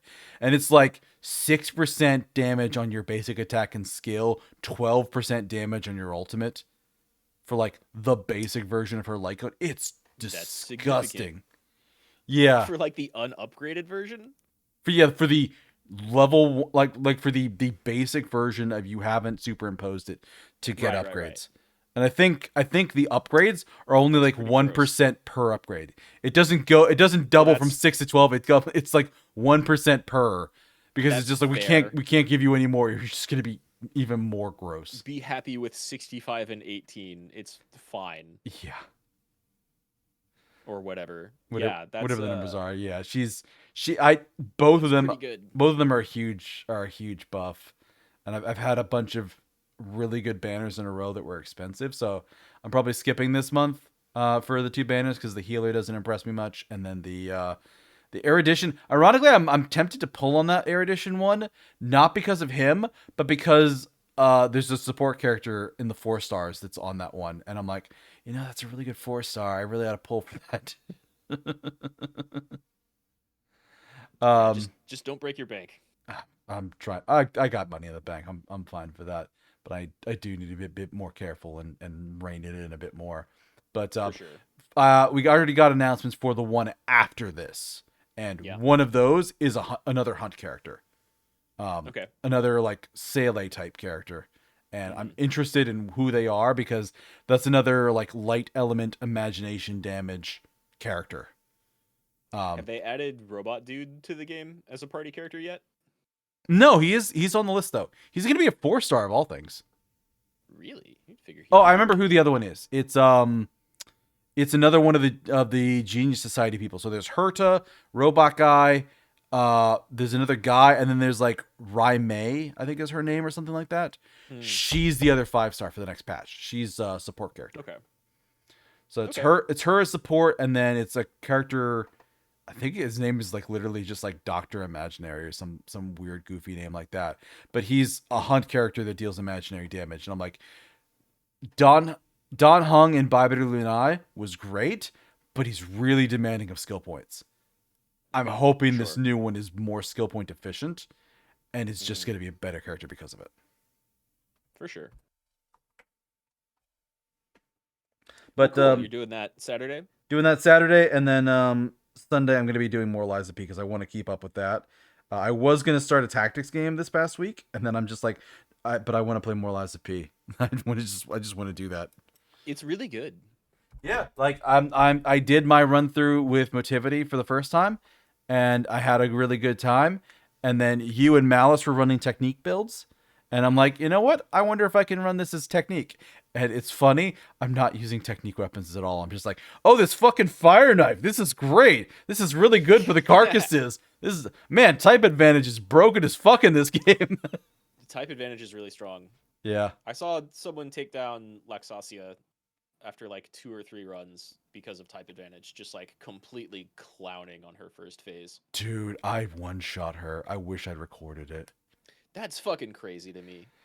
Well, in your defense, I did watch your run-throughs. I knew her moveset, and that's a lot of the advantages I had going into some of these fights, is I knew the moveset for bosses. Did you learn the cool thing with her lightning? You can reflect it back, yeah. You can reflect it back at her. I wish I knew that. I killed her with that. Well, first of all, like she threw the lightning at me, and I'm just like, why wouldn't I try to block it and perfect block it? The game has trained us to try to do that for fucking everything, and I just did it anyways. And that's how I built my entire build, and I actually got good timing on her with that. But ironically, I killed her by reflecting her lightning back at her. I was like super low on health and everything, and I'm just like, she's throwing lightning at me. I got one thing I can do that's not going to get my ass killed, and I blocked it all and killed her. Malice was actually just got to Laxasia last night. She got to phase 2 on just a couple of attempts, and she found out the Aegis shield, you don't even time it for perfect blocks. Just hold up the Aegis, the lightning bounces right back at her. That's amazing. That's broke as fuck, and I love it. I'm just like, because she was getting to Laxasia, I'm like, oh, you're gonna have a hard time with her. Oh, Oh, you listened to Yeah. me and started using the shield, and the shield's broke as fuck. Hell The shield's yeah. really good. That's the one I Yeah. went all in on.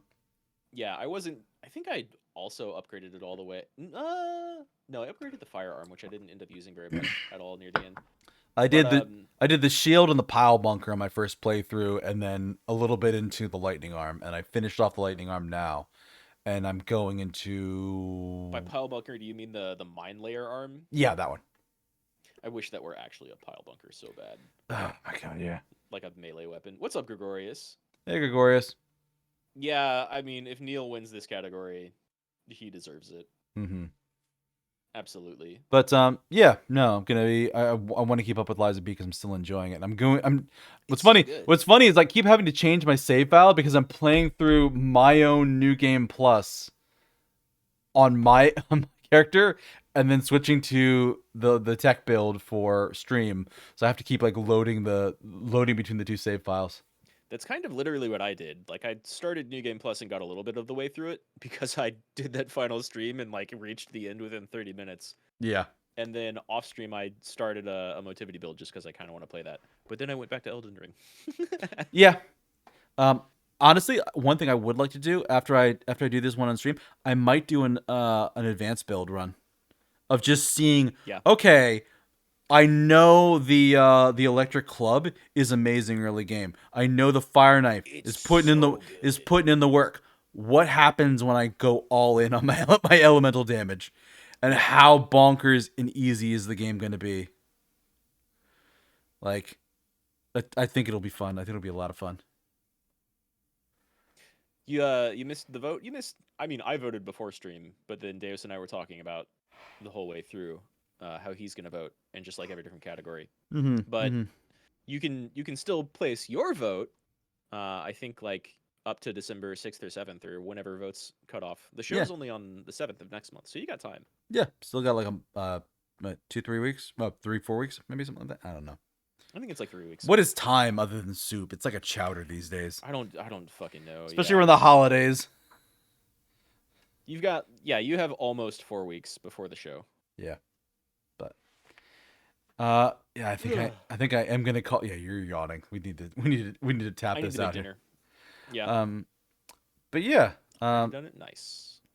Thank you everybody for joining us. I hope you have a great rest of your morning, afternoon, evening, night, wherever it is in your part of the world. Take care of yourselves, and we will see you later. Rad will see you maybe tomorrow or Thursday, and I will see you this weekend. That's exactly right. But bye-bye, everybody. Bye-bye.